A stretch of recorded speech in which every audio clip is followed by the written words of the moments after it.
শুরু হয়ে গেল ভূত এফএম। আপনাদের সবাইকে ভূত এফএমে আমন্ত্রণ জানাচ্ছি এবং আশা করছি যে যেখানে আছেন ভালো আছেন, সুস্থ আছেন।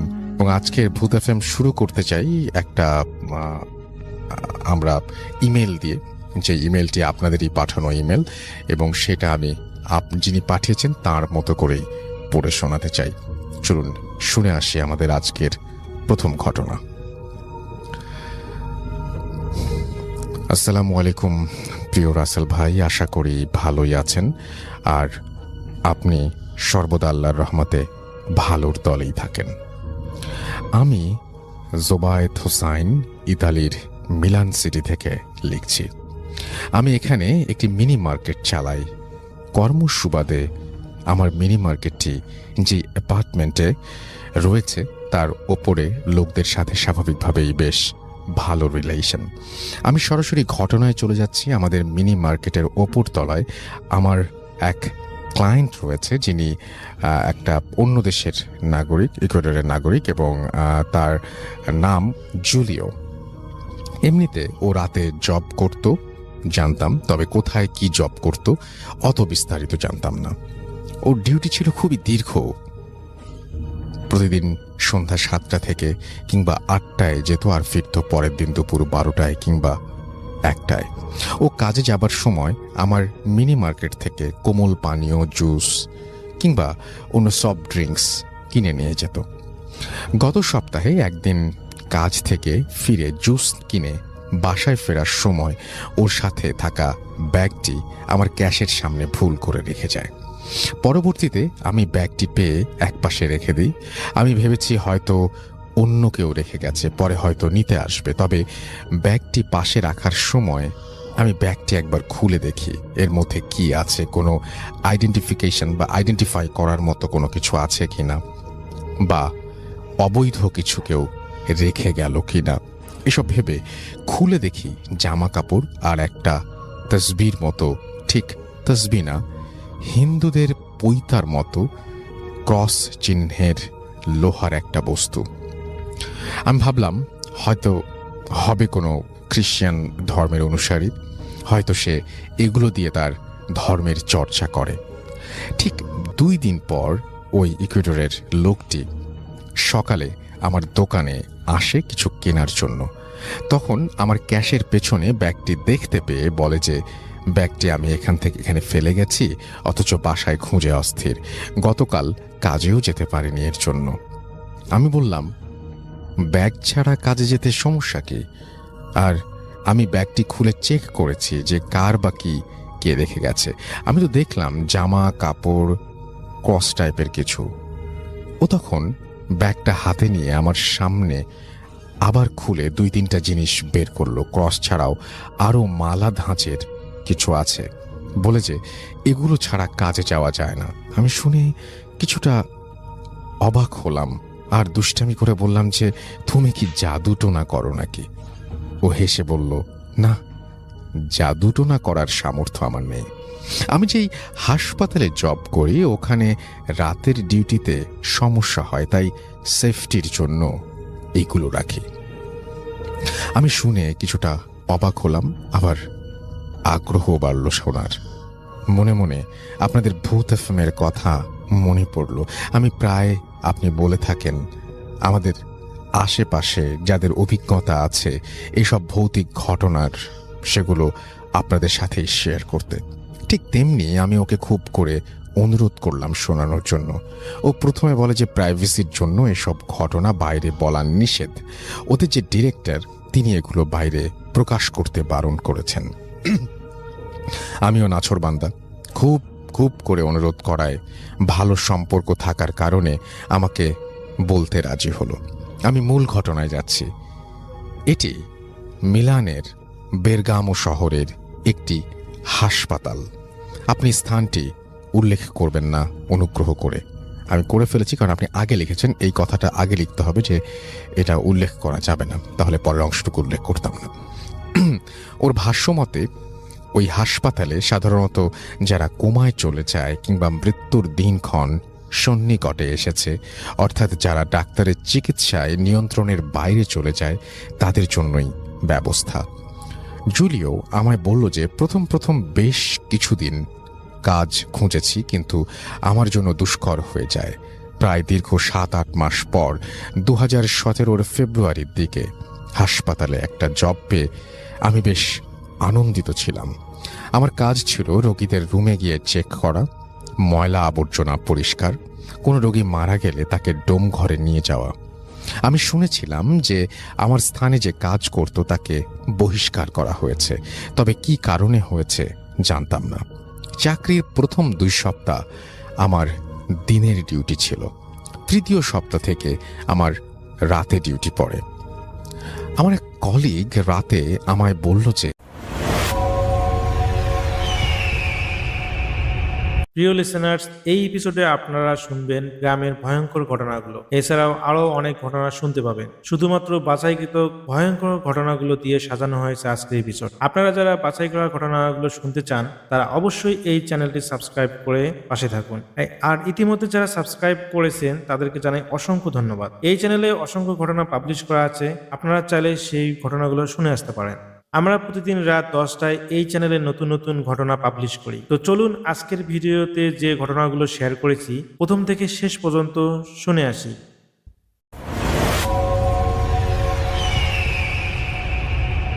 কলিগ রাতে আমায় বলল যে রাত 1টার পর একটু সতর্ক থাকতে এবং এক কলিগ আরেক কলিগের নজরের আওতায় থাকতে। আমি শুনে ভাবলাম হয়তো কাজে কেউ ফাঁকি দেয় কিনা সেটা নিয়ন্ত্রণ করার জন্য এই ব্যবস্থা। আমি মনে মনে ভাবলাম আমার যে কাজ সে আমি কেউ দেখলেও করবে, আবার না দেখলেও করব। আর হাসপাতালে তো সিসি ক্যামেরা আছেই, তাই অনর্থক কোনো নজরের বিষয়টাকে আমি কেয়ার করলাম না। আমি রুম ক্লিন করে এগোচ্ছি। এমন সময় আমাদের ঝাড়ু বালতি যেখানে রাখি মনে হলো কালো জামা পরা একটা মানুষ ঢুকলো সেখানে। আমি সোজা গিয়ে ডানে মুখ ঘোরানোর সময় মনে হলো যে কেউ ঢুকেছে। আমাদের স্টাফ সকলেই আকাশি রঙের পোশাক পরা।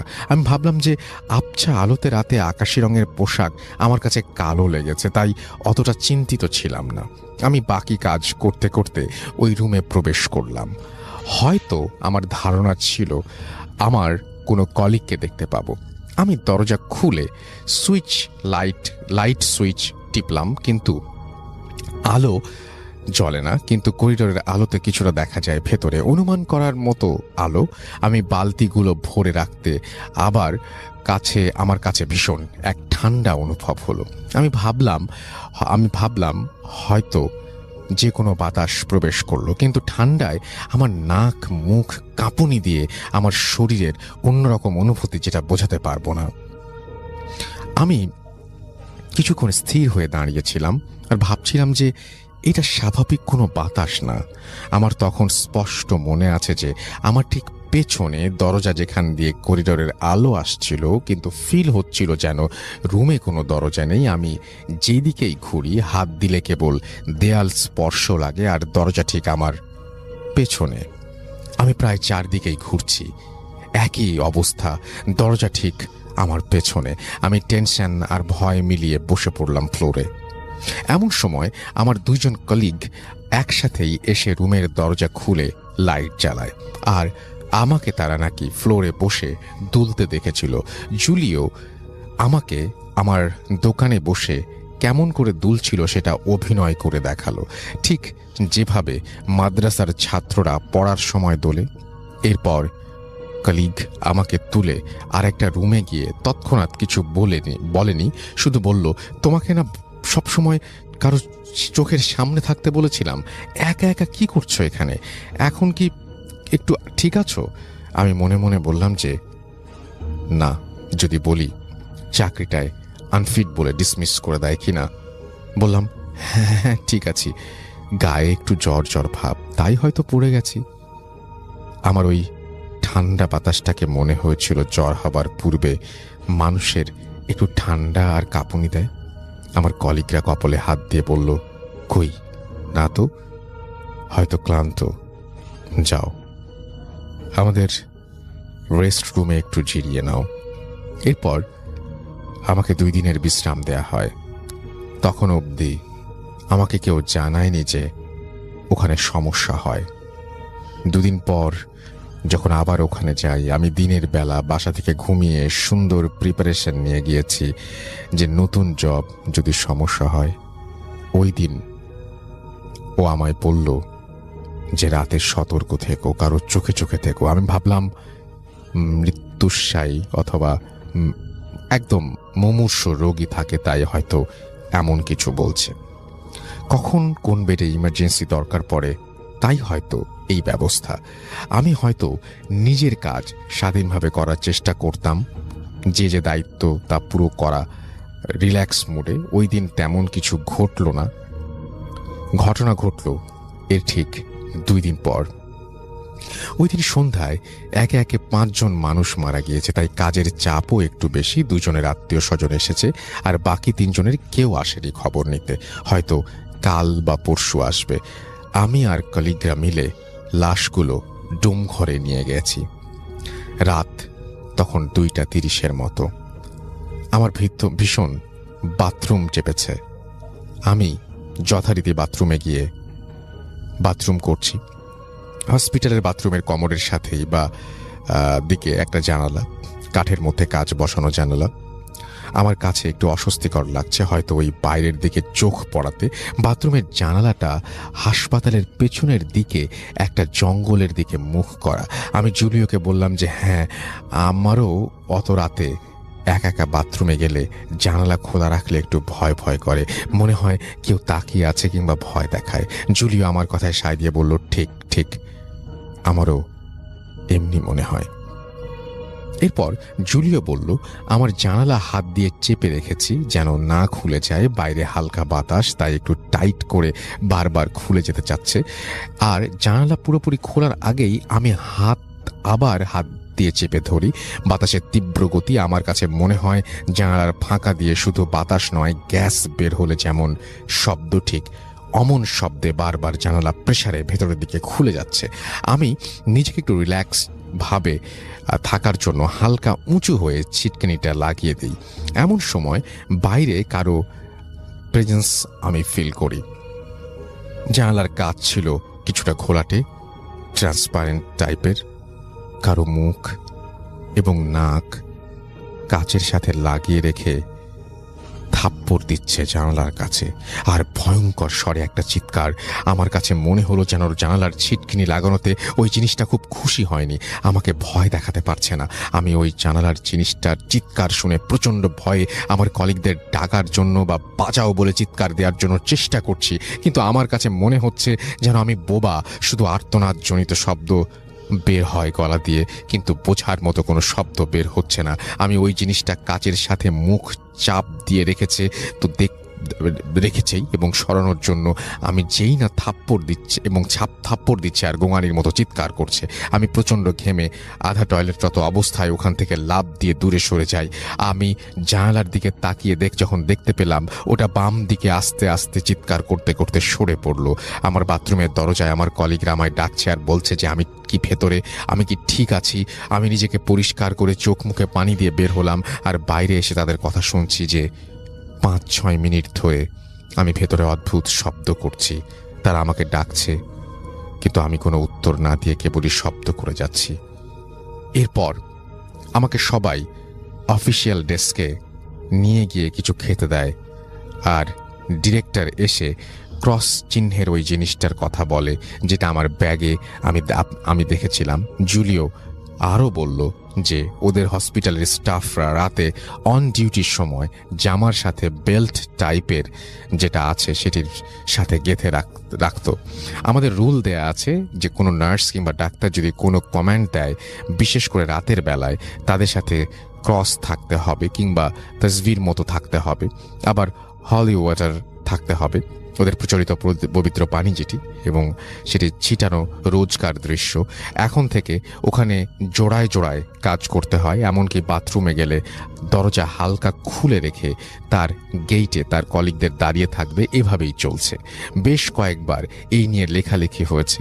আমাদের পুরাতন হাসপাতালটি বন্ধ ঘোষণা করে নতুন একটি খুলেছে, কিন্তু এখানেও সেই একই সমস্যা। 3 সপ্তাহ আগের ঘটনা, আমাদের এক স্টাফ হঠাৎ রাতে এক কোমায় থাকা রোগীকে বিছানা থেকে টেনে হিঁচড়ে নামিয়ে তিনি বিছানায় গিয়ে ঠিক কোমার রোগীটির মতো আচরণ করতে লাগলো। টিভির ফুটেজে দেখে পরে তৎক্ষণাৎ তাকে উদ্ধার করা হয়। এই অবস্থার মধ্যে দিয়ে যাচ্ছে। জুলিও আরও বলল আরও ঘটনা আছে, সময় করে আর এক সময় বলবে। এই ছিল ঘটনা, হয়তো সাজিয়ে লিখতে পাননি। যাই হোক, ঘটনাটি আপনি লিখেছেন সেজন্য আপনাকে অসংখ্য অসংখ্য অসংখ্য ধন্যবাদ।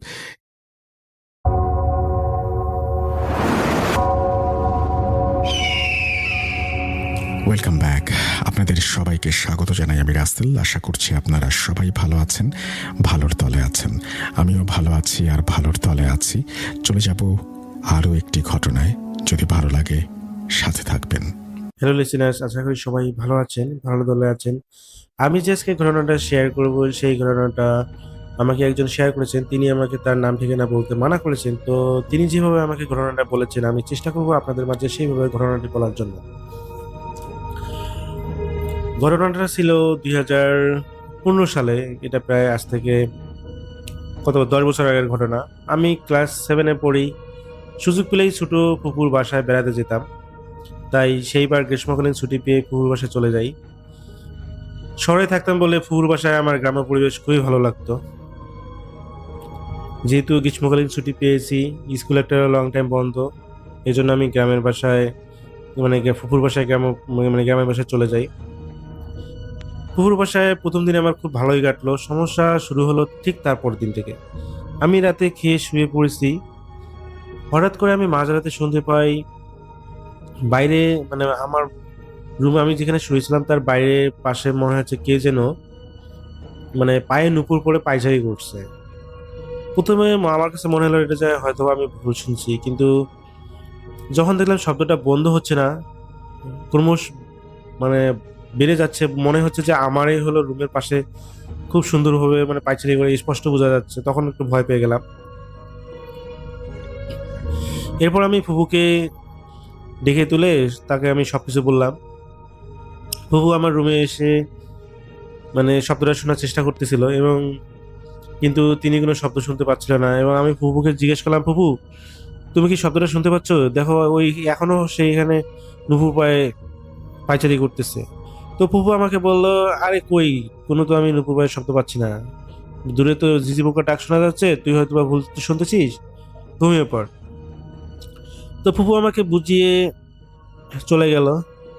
তো আমিও এটা আমার মনে ভুল করে ভাবলাম যে হয়তো বা আমি ভুল শুনতেছি, বা যদি নুপুরের সত্যি শব্দ হইতো তাহলে তো আমার ফুপুও শুনতো। তা আমি ভুল মনে করে আমি শুয়ে পড়লাম এবং ঘুমিয়ে গেলাম।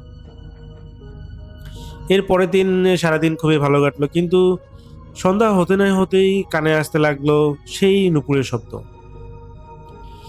তো যখন আমি রাত 10টা থেকে ঘুমাতে যাব, তখনও আমি সেই শব্দগুলো পাচ্ছিলাম এবং খুব ভয় পাচ্ছিলাম যে কি না কি ঘটে। এই জন্য আমি আজকে ফুপুকে বললাম, ফুপু তুমি আজকে আমার সাথে ঘুমাবে, আমার ভয় করতেছে। তো ফুপু রাজি হয়ে গেল, তো ঠিক আছে। তো আমি ফুপুর সাথে ঘুমিয়ে গেলাম, কিন্তু হঠাৎ করে দেখলাম যে আমি ঘুম ভেঙে গেছে এবং নুপুরের শব্দ শুনতে পাচ্ছি। তা আমি হলো সে সময় যেহেতু গরমকাল চলতেছে, আর গ্রামের বাসাগুলো তো নর্মালি জানালা খুলে সবাই রাতে ঘুমায় ডিম লাইট জ্বালিয়ে। তো আমি খুব ভয় পাইতেছিলাম যে জানালা দিয়ে তাকাবো কিনা, কিন্তু কোনোভাবেই সাহস পাচ্ছিলাম না। তো আমি ধীরে ধীরে, তাও একটু পর সাহস পেয়ে ধীরে ধীরে আমি যখন জানালার দিকে তাকালাম, জানালা দিয়ে বাইরে দেখার চেষ্টা করতেছি যে কে।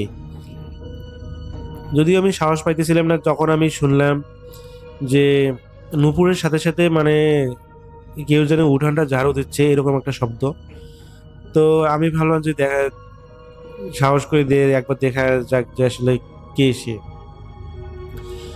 তখন আমি হলো জানালার দিকে তাকিয়ে যা দেখলাম যে একটা মহিলা, সে কুঁজো হয়ে ঝাড়ু দিচ্ছিল এবং তার ফেসটা দেখা যাচ্ছিল না। আমি দেখতেছিলাম যে তার পায়ে নুপুর ছিল এবং সে উঠান ঝাড়ু দিচ্ছিল, কিন্তু রাত এতগুলো বাজে এই সময় তাকে দেখা যাচ্ছে স্পষ্টভাবে, মনে হয় যে সন্ধ্যার বা সকালের যে আলোর মধ্যে যে একটা মানুষকে দেখা যায় না স্পষ্টভাবে, এরকম। আমি খুবই অবাক হয়েছি যে এটা কেমনে সম্ভব, চাঁদনি রাতও তো ওইরকম না। তো হঠাৎ করে না সেই মহিলাটি আমার দিকে তাকালো। আমি দেখলাম সেই মহিলার মুখটা মানে খুবই সম্পূর্ণরূপে ঝলসানো একটা মুখ। তাকে দেখার সঙ্গে সঙ্গে আমার শরীর দিয়ে মনে হয় যে একটা ঠান্ডা স্রোত বয়ে গেল। এই গ্রীষ্মকালে যেখানে মানুষ ঘেমে যায়, সেখানে আমার মানে এত পরিমাণে একটা ঠান্ডা আমার শরীরে দিয়ে বয়ে গেল, বা একটা হাওয়া আমার শরীরে লাগলো। আমি মানে কাঁপতেছি, বিষয়টা এরকম। এবং সেই মহিলার যখন মুখটা আমি ঝলসনা দেখলাম, খুবই ভয় পেলাম। ভয় পাওয়ার এক পর্যায়ে সে যখন আমাকে দেখে হাসি দিল, আমি আর নিজেকে ধরে রাখতে পারলাম না, আমি অজ্ঞান হয়ে পড়ে যাই। এরপর আমার আর কিছুই মনে নেই। তো এর হলো 2 দিন পর আমার জ্ঞান ফেরে আমি দেখি যে আমার চতুর্পাশে আমার হলো ফুপু ফুপা এবং তার বাচ্চা কাচ্চা। তো আমাকে জিজ্ঞেস করলো যে কি হয়েছে, তুই অজ্ঞান হয়েছিস কেন? আর তোকে 2 দিন ধরে অজ্ঞান অবস্থায় কোনোভাবে জাগানো যাচ্ছে না। ইতিমধ্যে অবশ্য আমার ফুপু এক হুজুরকে নিয়ে আসছিল, যেহেতু আমি তাকে বলছিলাম যে আমি এরকম নুপুর পায়েস মানে একটা শুনছিলাম। তো হুজুর এসে আসলে পানি পড়ায় এবং তাবিজ দিয়ে যায়, এবং তাবিজ পড়ানোর পরবর্তীতে আমি আসলে জ্ঞান ফিরে পাই। তো এরপর আমি আমার ফুপুকে ঘটনাগুলো বলি, এবং সেদিনও সেই হুজুরকে নিয়ে আসা হয়, এবং হুজুর পুনরায় আমাকে ঝাড়ফুঁক করেন এবং বলে এই তাবিজ দেন, তাবিজ দিয়ে বলেন যে এই তাবিজটা না খুলতে। আর এই ফুপুদের বাসায় ওই বাচ্চারে নাকি একটা খারাপ জিন ছিল, সেই খারাপ জিনটা আমাকে দেখে পছন্দ করেছে, যার কারণে সে আমাকে নিয়ে যেতে চায়। এই জন্য সে আমাকে আর কি আমার উপর ভর করেছে বা আমাকে দেখা দিয়েছে। তো এরপরে আমি হলো শহরে চলে যাই, এবং শহরে যাওয়ার পর অনেকদিন পর ভুলে যাই। মানে অনেকদিন হয়ে যাওয়ার পর আমি এই বিষয় গ্রামের বিষয়গুলো ভুলে যাই। এরপর একদিন আমি তাবিজটা খুলে ফেলে দেই। যেহেতু আমি শহরে বড় হয়েছি, এগুলো ভূত প্রেত তেমন বিশ্বাস করতাম না। খুলে দেওয়ার ঠিক কয়েকদিন পরে সমস্যা শুরু হয়। সমস্যা ওইভাবে মানে প্রকট সমস্যা না, কিন্তু আমি আসলে ওই যে গ্রামের যে নুপুর পায়ে মানে পায়চারি করা, তারপর ঝাড়ু দেওয়া, এই যে শব্দগুলো, আমি না এগুলো শহরে আমি যখন থাকতাম তখন এই শব্দগুলো শুনতে পারতাম, কিন্তু আসলে সে আমার কখনো সামনে আসেনি। তো এইভাবে অনেকদিন চলছিল, পরে একসময় গিয়ে ঠিক হয়ে যায়, পরে আর সমস্যাগুলো তৈরি হয়নি। তো এই ছিল আমার ঘটনা। আমি জানি না আমি ঘটনাটি কতটুকু গুছিয়ে বলতে পেরেছি। তো যিনি আমাকে শেয়ার করেছেন, আমি তার মতো করে আপনাদেরকে বলার চেষ্টা করেছি। যদি ভালো লাগে থাকে অবশ্যই চ্যানেলটি সাবস্ক্রাইব করে সাথে থাকবেন। ধন্যবাদ সবাইকে।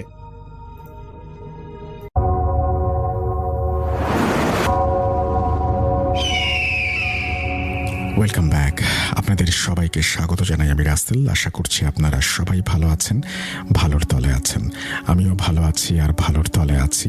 চলে যাব আরও একটি ঘটনায়। যদি ভালো লাগে সাথে থাকবেন।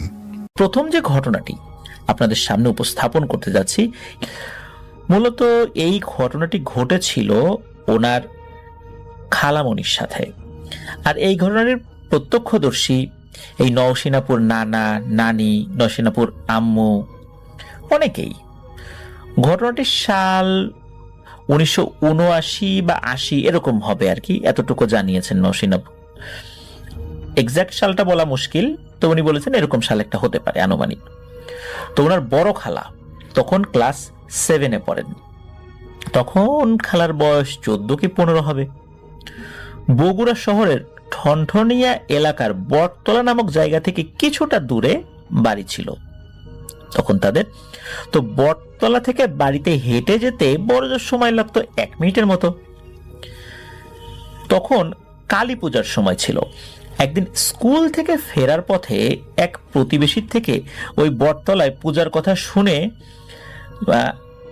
এই খালামণি উনি চিন্তা করেছেন যে সে পুজো দেখতে আসবে। তো উনি কোন রকম খাওয়া দাওয়া বাড়ি থেকে করেই পুজোর আয়োজন দেখতে যাওয়ার জন্য তার মায়ের কাছে বায়না ধরে। এখন মেয়ে যাবে ওখানে, এই নওশিনাপুর নানুই একটু চিন্তা করছিলেন আর কি। তো যাই হোক, খুব করে বায়না ধরেছে। যদিও নিষেধ করেছিলেন যেতে, যে না এভাবে একা একা যাওয়ার দরকার নাই, কিন্তু খালা কোনো কথা না শুনে চলে যান ওই পূজার আয়োজন দেখতে। তো পূজা দেখে সেদিন বিকেল বেলা উনি অল্প সময় নিয়েছিলেন, বেশিক্ষণ সময় নেন নাই, গিয়েছেন আবার ঠিকঠাক মতো বাড়িতে চলেও এসেছেন। কিন্তু এই খালামণি যখন বাড়িতে আসেন তখন এই নওশীন আপুর নানি খেয়াল করেন যে এই খালামণি উনি একটু খুঁড়িয়ে খুঁড়িয়ে হাঁটছেন। তখন নানি জিজ্ঞেস করেন যে কি ব্যাপার, তুই খোঁড়াচ্ছিস কেন? এই খালামণির নাম ছিল হচ্ছে গিনি।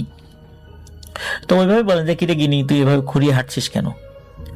তো এই গিনি খালামণি উত্তরে নানিকে বলেছিলেন, তেমন কিছু না মা, ওই পূজার মেলাতে গিয়ে কি যেন একটার সাথে ধাক্কা খাইলাম, কিসের সাথে যে ধাক্কা খাইলাম নিজেও বুঝতে পারলাম না, ভালো করে দেখলাম না। এরপরে আমার পায়ের এই বৃদ্ধাঙ্গুলিতে দেখলাম আঘাত লেগেছে, ভালো করে হাঁটতে পারছি না, পায়ে খুব ব্যথা, এই জন্য খোঁড়াচ্ছি। তো নানি বলবেন যে আচ্ছা ঠিক আছে, এইভাবে হাঁটাহাঁটি করিস না, একটু দেখে শুনে হাঁটাহাঁটি করবি। জাস্ট এতটুকুই, মানে এটা খুব যে একটা গুরুতর কোনো বিষয় এইভাবে কেউ চিন্তাও করেন নাই। পরের দিন পায়ের ব্যথায় এই গিনি খালামণির জ্বর চলে আসে। কয়েকদিনের মধ্যে অবশ্য সেই জ্বর ভালোও হয়ে যায়। ঘটনাটির শুরুটা কিন্তু আমরা এতক্ষণ বললাম, এবার আসেন ঘটনাটির কেন্দ্রে চলে যাই। এই পায়ের ব্যথায় জ্বরের কারণে 1-2 দিন স্কুল কামাই হলেও পা ব্যথা কমে গেলে আবার উনি স্কুলে যাওয়া শুরু করেন। তখনও কিন্তু পায়ের অবস্থা গুরুতর ছিল না। তো যেদিন উনি স্কুলে গিয়েছেন, তার একজন বান্ধবী দুষ্টুমি করে তাকে হালকা ধাক্কা দিয়েছে। তো পায়ে আগের থেকেই তো একটু ব্যথা ছিল, যার ফলশ্রুতিতে ওই ধাক্কা খেয়ে উনি পড়ে যান, এবং পড়ে যাওয়ার পর আবার ওই ক্ষতযুক্ত বৃদ্ধাঙ্গুলিতেই উনি আবার ব্যথা পেয়েছেন। এখন কিন্তু বাড়ির কোনো ওষুধে আর কাজ হচ্ছে না, ডাক্তারের শরণাপন্ন হতে হলো। ডাক্তার কিছু ওষুধ দিলেও পায়ের আঙ্গুলের অবস্থা ক্রমশই খারাপ হতে লাগলো। একাধারে অনেক ডাক্তার দেখানো হলো, কিন্তু কোনো কিছুতেই কোনো কাজ হচ্ছিল না। এই অবস্থা চলতে চলতে কিছুদিন পর হঠাৎ একদিন গিনি খালামণি স্বপ্ন দেখলেন। স্বপ্নটা ছিল এমন, বিশাল দেহী একজন মহিলা, দেখতে খুবই বিদঘুটে রকমের, কালো, কপালে একটা লাল টিপ, পরনে ছিল কালো শাড়ি, এই শাড়ির আবার ছিল লাল পাড়, চুলগুলো ছেড়ে দিয়ে ওই যে বটতলা যেখানে পূজা হয়েছিল ওই বটতলার ওই বট গাছের উপরে একটা ডালে বসে আছে। আর সেই অবয়বটি রাগান্বিত স্বরে চিৎকার করতে করতে এই গিনি খালামণিকে বলছেন, কিরে পাপি, চিনতে পারছিস আমাকে? আমি সেই যার চুলের সঙ্গে ধাক্কা লেগেই আজ তোর এই অবস্থা। আমার চুলে পা দিয়ে কাজটা তুই ভালো করিস নাই, তোকে শাস্তি পোহাতে হবে, আমি তোকে ছাড়বো না। আর এর শাস্তি কি জানিস? এর শাস্তি হলো মৃত্যু।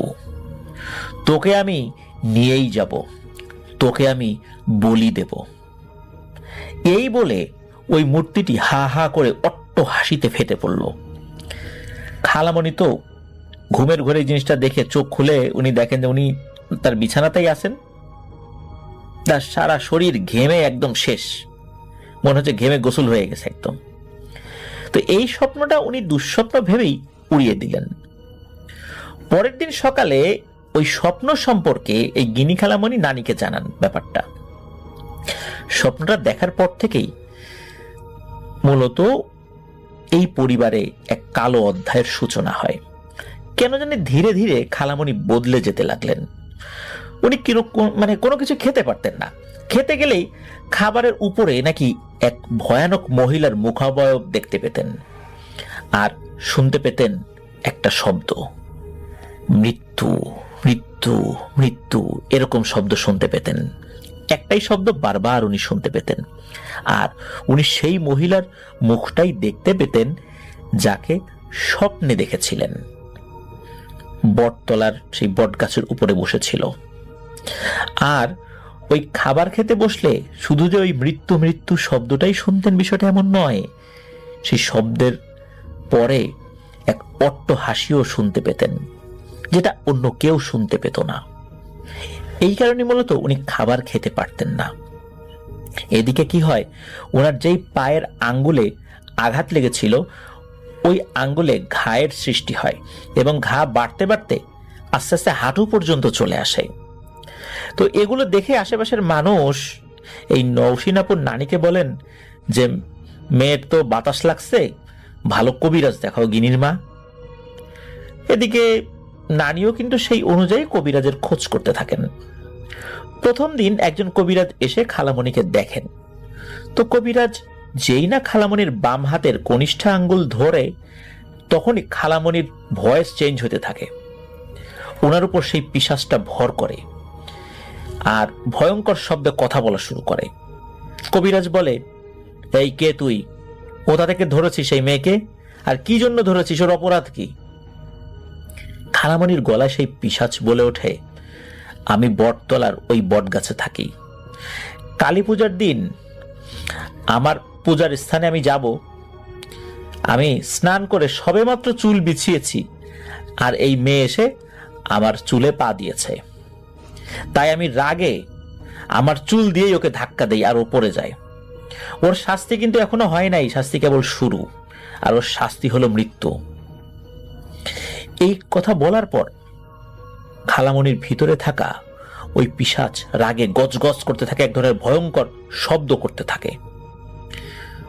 খালামণিকে দেখা শেষে ওই কবিরাজ বাড়ির সকলকে বলেন, আপনাদের মেয়েকে খুবই ভয়ঙ্কর এক পিশাচিনী ধরেছে।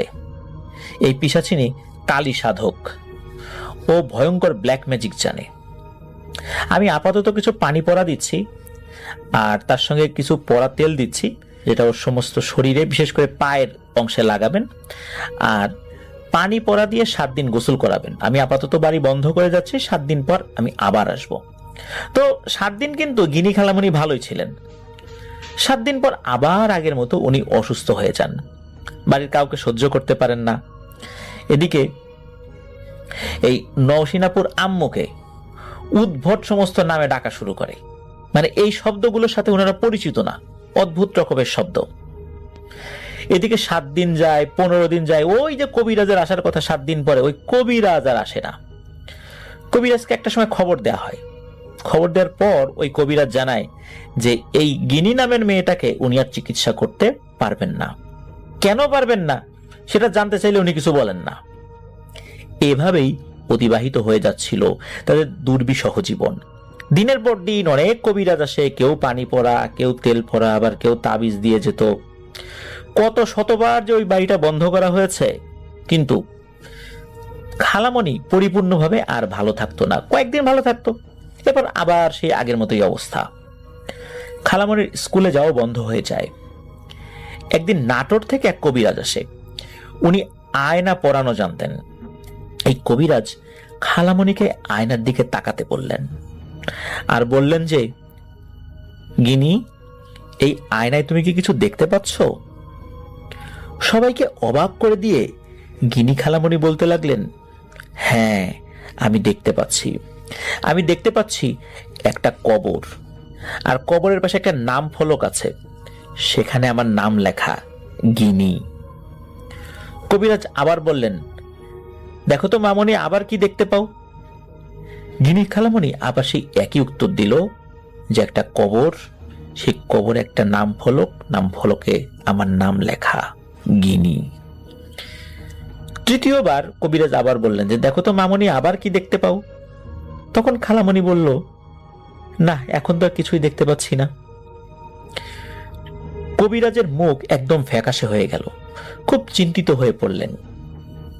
কবিরাজ শুধু এতটুকুই বললেন, আসলে অনেক দেরি হয়ে গেছে, আল্লাহকে ডাকেন, আমার হাতে এখন আর চিকিৎসা করার মতো কোনো বিদ্যা বুদ্ধি নাই, আমার জারি জুরি সব শেষ, এখন আল্লাহ পারেন এই মেয়েটাকে সুস্থ করতে। পরিবারের সকলের তো মন খারাপ হয়ে গেল কবিরাজের এমন কথা শুনে। এরই মধ্যে দিনের বেলা একটা ভয়ানক ঘটনা ঘটে। পরিবারের সবাই বসে আছে বাড়ির বারান্দায়। হঠাৎ করে ধপাস করে একটা শব্দ হয়। এই শব্দের পরে দেখা যায় যে উঠোনের মাঝখানে কোথা থেকে মোটা কালো একটা সাপ যেন ধপাস করে পড়েছে। আর এটা পড়ার পরই ওই সাপটা আবার অদৃশ্য হয়ে যায়। সবাই চিন্তা করছে এই সাপটা মনে হয় আশেপাশে কোথাও চলে গেছে, ক্ষতি করতে পারে। এই চিন্তা করে দ্রুত সাপটাকে খোঁজার চেষ্টা করলেও এই সাপটাকে আর কখনোই পাওয়া যায়নি। সাপটা কোথা থেকে আসলো, হঠাৎ করে উপর থেকে ঠাস করে পড়লো, আবার কোথায় বা হারিয়ে গেল, এটা কিন্তু আর বোঝা যায়নি। তো এরকম করে ছোটখাটো কিন্তু অনেক ঘটনাই ঘটে, যেগুলো বলতে গেলে দীর্ঘ সময় লাগবে। এই কারণে ওই সমস্ত ছোটখাটো ঘটনাগুলো নওশীন আপু পাঠান নাই বা বলেন নাই। তো একদিন নানি একটা স্বপ্ন দেখেন। তো স্বপ্নে দেখেন যে এই নওশীন আপুর নানির মুরগিগুলো বাইরে উনি ছেড়ে দিয়েছেন। প্রত্যেক একটা চিল এসে ছো দিয়ে একটা মুরগির বাচ্চাকে নিয়ে গেল। শুধু তাই না, একটা বাচ্চা নিয়ে যাওয়ার পর আবার আর একটা বাচ্চা নিয়ে যাওয়ার জন্য সে দূরে ওত পেতে বসে আছে। নানি পরহেজগার মানুষ ছিলেন, উনি এই স্বপ্নটার অর্থ অনেকটাই বুঝতে পেরেছিলেন। বগুড়াতে যখন চিকিৎসা হলো না, তখন গিনি খালামণিকে নিয়ে নানা ভাই ঢাকাতে যান। যেহেতু খালামণির পায়ের সমস্যা ছিল, তাই উনি হাঁটাচলা করতে পারতেন না। তাই খালামণিকে ডাক্তার দেখিয়ে সিঁড়ি দিয়ে নামার সময় কোলে করে নামতে হতো, তাকে কোলে করে নামাতে হতো আর কি। তো যেই না সিঁড়ি দিয়ে নামতে গিয়েছেন নানা ভাই, তখন এই নানা ভাই পেছন থেকে একটা ধাক্কা অনুভব করেন এবং এরপরই উনি পড়ে যান। এটাই যে খুব বড় ক্ষতি হয়েছে বিষয়টা এরকম না, কিন্তু এই ঘটনারই সামান্য অল্প সময় পরেই আর একটা ভয়ানক ঘটনা ঘটে। সেটা হচ্ছে যখনই ওনারা রাস্তায় বের হয়েছেন, হঠাৎ করে বেশ বড় একটা গাড়ির সামনে ওনারা পড়ে যান। কিন্তু গাড়িটা হার্ড ব্রেক করেছিল, আর কয়েক ইঞ্চি যদি আগাতো গাড়িটা ব্রেক করার পরেও, তাহলে ভয়ঙ্কর একটা ধাক্কা লাগতো, আর ওখানে একদম স্পট ডেথ হওয়ার সম্ভাবনা খুব বেশি ছিল। ওই যাত্রায়ও আল্লাহ তাদেরকে বাঁচিয়ে নেন। অন্যদিকে এইবার ঢাকার ওই যে ডাক্তারকে দেখাতে এসেছিলেন, ডাক্তার পরবর্তীতে জানিয়ে দেন যে এই মেয়ের চিকিৎসা উনি করতে পারবেন না। কেন করতে পারবেন না? এটা কেমন কথা? অনেক অনুরোধ করার পরেও ডাক্তার এই মেয়েটার কোনো চিকিৎসা করবে না বলে জানিয়ে দেন। ডাক্তার বলেন যে যেই দিন ওই মেয়েটাকে উনি দেখেছেন, ওই রাত্রেই একটা ভয়ানক স্বপ্নেও উনি দেখেন। স্বপ্নের মধ্যে উনি দেখেন খুবই রাগান্বিত একজন ভয়ানক মহিলা, কালো কুচকুচে চেহারা। এই মহিলাটি ডাক্তারকে বলছে যে বগুড়া থেকে যেই মেয়েটা এসেছিল, এই মেয়ের যদি তুই চিকিৎসা করিস, তুই তো শেষ হবি, তোর বংশকে আমি নির্বংশ করে দেব। প্রথমে তোকে মারবো, তারপর তোর ছেলেকে মারবো, তারপর আর যারা আছে তাদেরকে মারবো। সুতরাং এর চিকিৎসা করবি না। ডাক্তার এই ধরনের স্বপ্ন দেখার পর উনি এই কারণেই এই গিনি খালামণির চিকিৎসা করতে অপারগতা প্রকাশ করেন। একজন ডাক্তার এই ধরনের স্বপ্ন দেখে উনি অপারগতা প্রকাশ করবেন, বিষয়টা খুবই অন্যরকম হলেও এটাই সত্য। এইভাবে কেটে যাচ্ছিল দিন। দীর্ঘ 11টি মাস কেটে যায়। খালামণি আস্তে আস্তে অসুস্থ হতে থাকেন। ধীরে ধীরে উনি একদম বিছানা থেকেই আর উঠতে পারেন না, একদম শয্যাশায়ী হয়ে যান। প্রায় 1 বছরের কাছাকাছি হয়ে যাচ্ছে। কালী পূজার মানে পরবর্তী কালী পূজার 6 থেকে 7 দিন আগে গিনি খালামণির অবস্থা আরো খারাপ হয়ে যায়। গিনি খালামণি ঘরের আশেপাশে ভয়ঙ্কর ভয়ঙ্কর কালো রঙের সাপ দেখতে পেতেন, যে সাপটা অন্য কেউ দেখতে পেত না।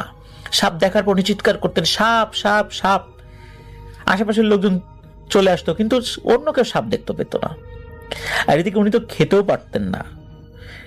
খেতে না পেরে আস্তে আস্তে তার শরীর শুকিয়ে একদম জীবন্ত কঙ্কালের মতো হয়ে যায়। এর মাঝে চলে আসছে কুরবানির ঈদ। কুরবানি ঈদের আর মাত্র 2 দিন বাকি। তো খালামণির জন্য এই নওশীন আপুর নানা লুকিয়ে লুকিয়ে কাঁদতে কাঁদতে ওনার চোখের কোনায় ঘা হয়ে গিয়েছিল। মানে এতটা কান্নাকাটি উনি করেছিলেন। নানার কান্না করা দেখে এই গিনি খালামণি বলতে লাগলেন, আব্বা আর মাত্র 2 দিন, 2 দিন পর সব ঠিক হয়ে যাবে, কান্না করেন না। ঈদের 2 দিন আগেই ছিল কালী পূজা। যেদিন কালী পূজার বলিদান হয়, ঠিক ওই দিন খালামণি নানা ভাইকে বলতে লাগলেন যে আব্বা, রান্নাঘর থেকে বটি নিয়ে আসেন তো। তো নানা ভাই উত্তরে বললেন, কেন মা, বটি দিয়ে কি করবা? তখন গিনি খালামণি বললেন, বটি নিয়ে এসে আমাকে আপনি বলি দেন, আমার খুব কষ্ট হচ্ছে, আর বাঁচতে ইচ্ছে করছে না। তার কথা শোনার পর বাড়ির সকলে বুঝতে পারেন ভয়ানক কিছু একটা হতে যাচ্ছে। তখন সবাই মিলে কোরআন তেলাওয়াত করা শুরু করেন, কিন্তু লাভ হয় না। শেষ পর্যন্ত সেই ভয়ঙ্কর পিশাচিনীটাই সফল হয়, খালামণির মৃত্যু হয়। মারা যাওয়ার আগে খালামণি প্রচন্ড কষ্ট পেয়েছিলেন। মারা যাওয়ার আগে একটা কথা বলেছিলেন নানা ভাইকে, সেটা হচ্ছে, আব্বা, কাজলকে যেন কখনো পানিতে নামতে না দেয়া হয়। এই কথাটা কেন বলেছিলেন সেটা আর জানা যায়নি। এই কাজল হচ্ছে এই নওশিন আপুর আম্মু। এটি ছিল ঘটনা।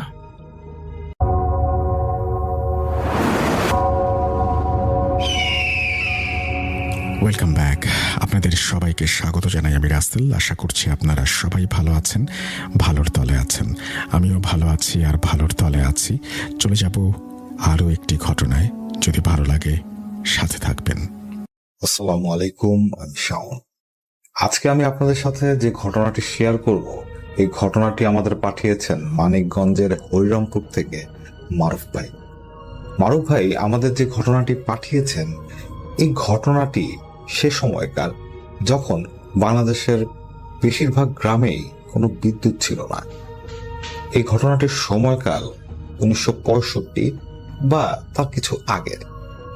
এই ঘটনাটি মারুফ ভাই শুনেছেন তার নানির কাছ থেকে। আমরা সরাসরি মারুফ ভাইয়ের এই ঘটনায় চলে যাই।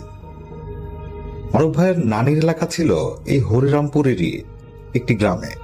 সেই গ্রামের অর্ধেক বর্তমানে নদীতে বিলীন হয়ে গেছে, আর বাকি অর্ধেক বর্তমানেও কোনোভাবে টিকে আছে। এটা সে সময়কার ঘটনা যখন মারুফ ভাইয়ের নানির বাবার বয়স 40 কি 45 বছর এবং মারুফ ভাইয়ের নানির বয়স 15-16 বছর। মারুফ ভাই তার নানির বাবাকে বড় বাবা বলে ডাকেন। আমরা এখানে তাকে বড় বাবা বলে সম্বোধন করব। সে সময় মানুষের যাতায়াতের একটা প্রধান মাধ্যম ছিল নদীপথ। মারুফ ভাইয়ের নানির বাবা অর্থাৎ মারুফ ভাইয়ের বড় বাবা একবার চিন্তা করেন তার এক বন্ধু আছে ফরিদপুরে, তিনি তার সেই বন্ধুর সাথে দেখা করবেন। তার বড় বাবার বন্ধুর বাড়ি ছিল ফরিদপুরের কোন একটি গ্রামে, আমরা সেই গ্রামের নামটি উল্লেখ করব না। মারুফ ভাইয়ের বড় বাবা সেদিন খুব সকালবেলায় তার পরিচিত এক মাঝিকে নিয়ে রওনা হয়ে যান ফরিদপুরের সেই গ্রামের উদ্দেশ্যে। তার ইচ্ছা ছিল তিনি আজকেই আবার ব্যাক করে চলে আসবেন। যেই কথা সেই কাজ, তিনি খুব ভোরেই তার পরিচিত এক মাঝিকে নিয়ে রওনা হয়ে যান ফরিদপুরের সেই গ্রামের উদ্দেশ্যে। প্রায় দুপুর বেলার দিকে তিনি তার সেই বন্ধুর বাড়িতে উপস্থিত হন। সেই বন্ধু মারুফ ভাইয়ের এই বড় বাবাকে দেখে খুব খুশি হয়, তাকে খুবই আদর যত্নে তার বাড়িতে নিয়ে ওঠায়। মারুফ ভাইয়ের বড় বাবার আগমন উপলক্ষে তার সেই বন্ধুর বাড়িতে বিশাল আয়োজন শুরু হয়। সে বাড়ির সবাই খুব খুশি ছিল। তারা পিঠা বানানো শুরু করে। সে সময় বাসায় অতিথি আসলে লোকজন পিঠা বানাতো, এটা এক ধরনের হয়তো তাদের সংস্কৃতির অংশ ছিল। তো সে সময় মারুফ ভাইয়ের বড় বাবা তার বন্ধুর সাথে সারাটা দিন আড্ডা দিলেন, তারপর ঘুরে ফিরে দেখলেন, সেই পিঠা খেলেন। এভাবে প্রায় সন্ধ্যা হয়ে গেল। মারুফ ভাইয়ের বড় বাবার ইচ্ছা ছিল না সেদিন ব্যাক করার। এতদিন পর তিনি তার বন্ধুকে পেয়েছেন, তাই তিনি আজকে আর তার বাড়িতে যেতে যাচ্ছিলেন না। কিন্তু সমস্যা বাধে অন্য জায়গায়। সেটা হচ্ছে মারুফ ভাইয়ের বড় বাবা যে মাঝিকে নিয়ে এসেছেন, সেই মাঝির আজকেই ফিরে যেতে হবে তার বাড়িতে। কারণ তার বাড়িতে তার একমাত্র স্ত্রী, যিনি সন্তান সম্ভবা, এবং সেখানে তার দেখাশোনার জন্য কেউই নেই। তাই মাঝিকে আজকে রাতের মধ্যেই ফিরে যেতে হবে। তখন মারুফ ভাইয়ের বড় বাবা চিন্তা করলেন যে তিনি যেহেতু এই মাঝিকে নিয়ে এসেছেন, তাই তার দায়িত্ব তার সাথে ফিরে যাওয়া। তিনি কোনোভাবেই এই মাঝিকে একা ছাড়তে চাচ্ছিলেন না। তাই তিনি তার বন্ধুকে এবং বন্ধুর বাড়ির সবাইকে বোঝান যে তার আসলে এখন ফিরে যাওয়াটা উচিত। তখন বন্ধুর বাড়ির লোকজন মারুফ ভাইয়ের এই বড় বাবার সাথে কিছু পিঠা একটা বাক্সে প্যাকেট করে তার সাথে দিয়ে দেয় তার বাড়িতে নিয়ে যাওয়ার জন্য। মারুফ ভাইয়ের বড় বাবা খুব খুশি হন। তিনি সেই প্যাকেটটি নিয়ে দাঁড়িয়ে কথা বলছিলেন সেই বন্ধুর সাথে এবং বন্ধুর আত্মীয় স্বজন যারা ছিল সেখানে। তখন সে মাঝি বলে যে হুজুর, আমি তাহলে নৌকায় গিয়ে বসি, আপনি আসেন। এই কথা বলে সেই মাঝি চলে যায়। মারুফ ভাইয়ের বড় বাবা সেখানে অনেকক্ষণ কথাবার্তা বলেন। সেখানে আরেকটা ঘটনা ঘটছিল, অর্থাৎ মাঝির সাথে। মাঝি সেই নৌকায় ওঠার পর অনেকক্ষণ সে যখন অপেক্ষা করছিল, তখনও তিনি মারুফ ভাইয়ের সেই বড় বাবাকে দেখতে পাচ্ছিলেন না।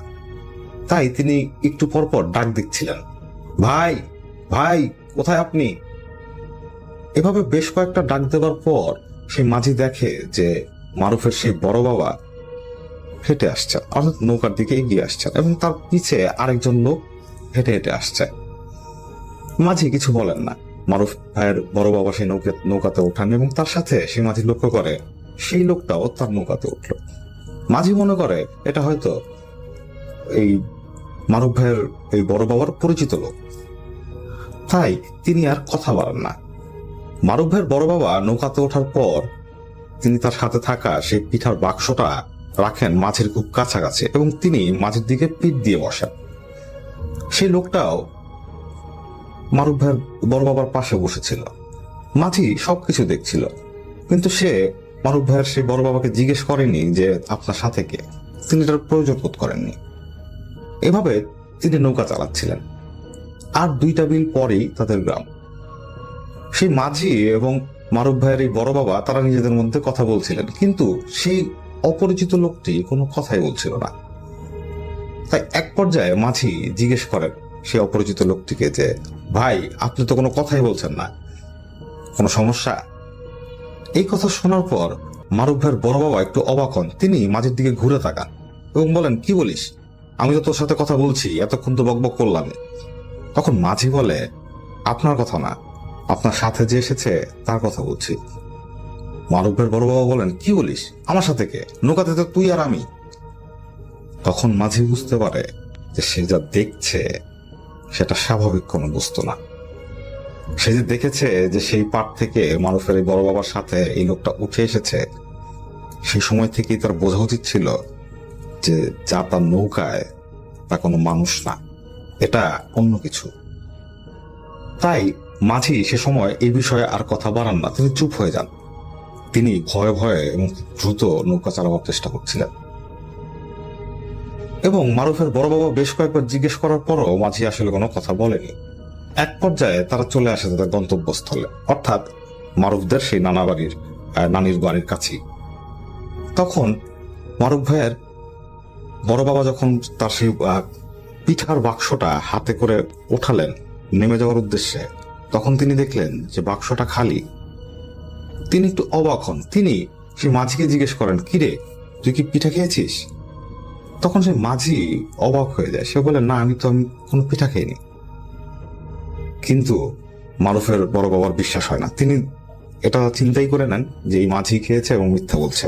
তাই তিনি একটু রাগ করেই সে নৌকা থেকে নেমে যান। মাঝি ধারণা করেছিল যে মারুফ ভাইয়ের এই বড় বাবা নেমে যাওয়ার সাথে সাথে তার সাথে যে এসেছিল সেও নেমে যাবে, কিন্তু তাকে অবাক করে দিয়ে সেই অশরীরীটা নৌকায় থেকে যায়। মাঝি ভয়ে কোনো শব্দ করতে পারছিল না। সে চিন্তা করতে থাকে যে তার বাসা এখান থেকে 5 মিনিটের দূরত্বে, অর্থাৎ তার বাসা যে জায়গায় সেই ঘাটে যেতে তার 5 মিনিট লাগবে। তখন সে মাঝি খুব দ্রুত তার নৌকাটা তার বাসার দিকে নিয়ে যায়। 5 মিনিটের ভেতরেই সে মাঝি চলে আসে তার বাসার ঘাটের কাছে। তখন সে মাঝি ধীরে ধীরে সেই নৌকাকে পারে বাঁধে এবং পেছনে ঘুরে তাকায় এবং সে দেখে সেই অপরিচিত লোকটা কোথাও নেই। মাঝি এই লোকটার চেহারা খুব ভালোভাবে দেখতে পারেনি। পুরো চেহারাটাই ছিল তার কাছে অস্পষ্ট। একটা কাপড় দিয়ে তিনি তার মাথা ঢেকে রেখেছিলেন। মাঝি আর কোনো কথা বলে না। সে বুঝতে পারে যে তার সাথে খারাপ কিছু ঘটেছে আজকে রাতে। তাই সে দ্রুত তার বাড়ির উদ্দেশ্যে হাঁটা দেয়। বাড়িতে আসার পর সে তার স্ত্রীকে আর এই বিষয়ে কিছু বলে না, কারণ তার স্ত্রী সন্তান সম্ভবা এবং এ সময় তিনি যদি ভয় পান সেক্ষেত্রে খারাপ কিছু হতে পারে। তাই তিনি তার স্ত্রীকে এই বিষয়ে কোনো কথাই বলেন না। তিনি বাসায় এসে গোসল করলেন এবং গোসল করার পর তিনি তার হারিকেনটা নিয়ে আবার বের হন, এটা দেখার উদ্দেশ্যে যে সেই লোকটা আশেপাশে আছে কিনা। তিনি হারিকেন নিয়ে তিনি যেখানে নৌকা বেঁধে রেখেছিলেন সে জায়গায় যান, কিন্তু তিনি সেখানে গিয়ে কাউকে খুঁজে পান না। তিনি তার বাসায় চলে আসেন, খাওয়া দাওয়া করে তিনি রাতে ঘুম দেন। রাত 3টা কি 3:30টার দিকে তিনি ঘুম থেকে উঠে বাথরুমে যান। বাথরুম থেকে আসার পর তিনি যখন ঘরে ঢোকেন তখন তিনি যা দেখেন তা দেখে তিনি স্তব্ধ হয়ে যান। তিনি দেখেন তার ঘরের মেঝেতে একটা উলঙ্গ লোক বসে আছে, তার দিকে পিঠ দিয়ে সে বসেছিল। সে মাঝি যখন তার ঘরে প্রবেশ করে এবং সে শব্দে সেই উলঙ্গ লোকটা তার দিকে ঘুরে তাকায় এবং মাঝি এই লোকটিকে দেখে বুঝতে পারে এই লোকটি সেই লোক যে তার নৌকায় ছিল। এই প্রথম মাঝি এই লোকটার চেহারা দেখে, খুব বিভৎস একটা চেহারা, এবং সেই অবয়বটা সেই বিভৎস চেহারা নিয়ে তার দিকে তাকিয়ে একটা হাসি দেয়। মাঝি এটা দেখে চিৎকার করতে যায়, কিন্তু তার মুখ দিয়ে কোনো শব্দ বের হয় না। মাঝি দেখতে পায় তার সামনে যে উলঙ্গ লোকটা বসে আছে তার শরীরে ছোপ ছোপ লাল লাল দাগ এবং তার পুরো শরীরে বিভিন্ন গোটায় ভর্তি, এবং তার শরীরের মাংস হয়তো পচা শুরু করেছে। তিনি দাঁড়িয়ে থেকে সেই পচা মাংসের গন্ধ পাচ্ছেন। তিনি দেখতে পান সেই উলঙ্গ লোকটা তার দিকে এগিয়ে আসছে। ঠিক তখনই তিনি আর নিজেকে ধরে রাখতে পারেন না, তিনি একটা চিৎকার দিয়ে অজ্ঞান হয়ে পড়ে যান। মাঝির এই চিৎকারে মাঝির স্ত্রীর ঘুম ভাঙে। তিনি ঘুম ভেঙে দেখতে পান তার স্বামী মেঝেতে পড়ে আছে। তখন তিনি আশেপাশের লোকজনকে ডাক দেন, ডাক দেওয়ার পর সবাই আসে। এক পর্যায়ে সেই মাঝিকে সুস্থ করা হয়। সুস্থ হওয়ার পর সে মাঝি সবাইকে এই ঘটনা খুলে বলে, এবং এরপর থেকেই মাঝির শরীর অসম্ভব খারাপ হওয়া শুরু করে এবং সবাই অবাক হয়ে লক্ষ্য করে যে মাঝির শরীরে গোটা গোটা লাল লাল কিছু বস্তু দেখা যাচ্ছে। খুব শীঘ্রই সেগুলো পচতে শুরু করল। এই মাঝির সারাদিনই নাকে পচা মাংসের গন্ধ লাগতে থাকতই। সে যেদিকেই যেত সেই পচা মাংসের গন্ধ পেত। কিছুদিন পর তার শরীর যখন পচা শুরু করে তখন আশেপাশের সবাই এই গন্ধ পাওয়া শুরু করে। মাঝির স্ত্রী বুঝতে পারছিল না সে তার স্বামীকে নিয়ে কি করবে। তখন সেই মাঝি সেই উলঙ্গ লোককে বিভিন্ন সময় দেখতে পেত। মারুফ ভাইয়ের বড় বাবা মাঝির এই কাহিনী জানতেন এবং তিনি মনে মনে নিজেকে একটু দোষারোপ করতেন, কারণ তিনি যদি মাঝিকে নিয়ে না যেতেন তাহলে হয়তো এই মাঝি সমস্যায় পড়তো না। তাই তিনি প্রায় মাঝির খোঁজ খবর নিতেন। মারুফের এই বড় বাবাই একদিন এক হুজুরকে নিয়ে আসেন। সেই হুজুর সেই মাঝিকে দেখে এবং দেখে তিনি কিছু পড়া পানি দেন এবং তাকে বড়ইয়ের পাতা এবং ডালিম পাতা দিয়ে গোসল করাতে বলেন এবং কিছু আমল বলে যান। এভাবে 3-4 দিন চলতে থাকে, কিন্তু সেই মাঝির সমস্যার কোনো সমাধান হচ্ছিল না। তার শরীরে বিভিন্ন জায়গায় ফোড়া বের হওয়া শুরু করলো এবং সেগুলো পচে দুর্গন্ধ ছড়ানো শুরু করলো। সেই মাঝির বাড়ির চারপাশে কোনো মানুষ সহজে যেতে পারত না সেই পচা মাংসের গন্ধে। সে মাঝির স্ত্রী খুব কষ্টে তার স্বামীর সাথে ছিল। একদিন রাত 3টা কি 3:30টার দিকে সেই মাঝির স্ত্রীর ঘুম ভেঙে যায় তার স্বামীর বঙ্গানির আওয়াজে। মাঝির স্ত্রী যখন ঘুম ভেঙে দেখে তখন সে দেখতে পায় যে তার স্বামী মুখ দিয়ে অদ্ভুত ধরনের শব্দ করছে এবং তার চোখগুলো বড় বড় হয়ে আছে এবং সে সামনের দিকে কিছু একটা দেখছে এবং সে যা দেখছে তা দেখতে অবশ্যই খুবই ভয়ানক। কারণ সে মাঝির স্ত্রী দেখতে পাচ্ছে তার স্বামী চোখ বড় বড় করে ভয়ার্ত দৃষ্টিতে কিছু একটা দেখছে এবং সে খুবই ভয় পাচ্ছে। তখন মাঝির স্ত্রী এগিয়ে গিয়ে তার স্বামীকে ধরে, কিন্তু তার স্বামী তখনই রক্ত বমি শুরু করে। এটা দেখে সেই মাঝির স্ত্রী খুব ভয় পেয়ে যায় এবং সে চারপাশের লোকজন ডেকে নিয়ে আসে। সবাই আসার পর দেখে সে মাঝির শরীর ধীরে ধীরে স্থির হয়ে গেল। কয়েকটা কাঁপুনি দিয়ে সে একেবারের জন্যই চুপ হয়ে গেল, অর্থাৎ সে মাঝি তখন মারা যায়। আশেপাশের লোকজন খুব তাড়াহুড়া করেই ফজরের নামাজের পরপরই সে মাঝির মৃতদেহ দাফন করে ফেলে। তারা খুবই দুঃখিত ছিল, কারণ এই মাঝি খুবই সুস্থ সবল লোক ছিল এবং খুবই ভালো লোক ছিল। একটা ভালো লোক হঠাৎ করেই তাদের চোখের সামনে ধুকতে ধুকতে মারা গেল। সেই মাঝির স্ত্রী সেই গ্রাম ছেড়ে চলে যায় তার বাবার বাড়ি। ঘটনা এখানে শেষ হয়ে গেলেই হয়তো ভালো ছিল, কিন্তু ঘটনার মাত্র শুরু। সেই মাঝির লাশ 3 জন লোক গোসল করিয়েছিল। তাদের মধ্যে একজনের নাম সোহরাব। এই সোহরাব মারুফ ভাইয়ের নানির চাচাতো ভাই। সোহরাবের বাজারে একটা মুদি দোকান ছিল। সে প্রায় রাত করে বাসায় ফিরত। সেদিনও রাত 8টা কি 9টার মতো বাজে। সোহরাব তার বাজারের দোকান বন্ধ করে বাসার দিকে ফিরছিল সাইকেলে করে। তিনি সাইকেল চালিয়ে যখন আসছিলেন, তখন হঠাৎ করেই একটা নির্জন জায়গায় তিনি একজন মানুষের কান্নার শব্দ শুনতে পান। তিনি একটু অবাক হন, কারণ এই জায়গায় এই রাতের বেলায় কে কান্না করবে। কিছুক্ষণ পর তিনি বুঝতে পারেন শব্দটা তো আসলে কান্নার না, কেউ একজন কষ্টে গোঙানির মতো আওয়াজ করছে। তিনি একটু কৌতূহলী হয়ে পড়েন। তিনি সাইকেলটা রাস্তার এক পাশে রাখেন এবং একটু এগিয়ে যান সেই শব্দটার উৎসের দিকে।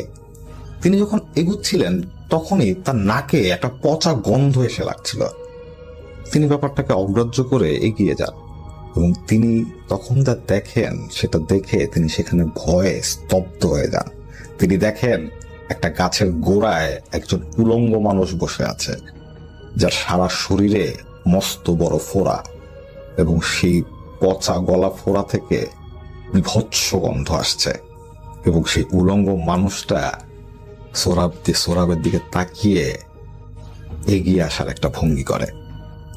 এটা দেখে সোহরাব সে সময় একটা চিৎকার করে কোনো মতে তার সাইকেলটা নিয়ে বাসায় চলে আসে।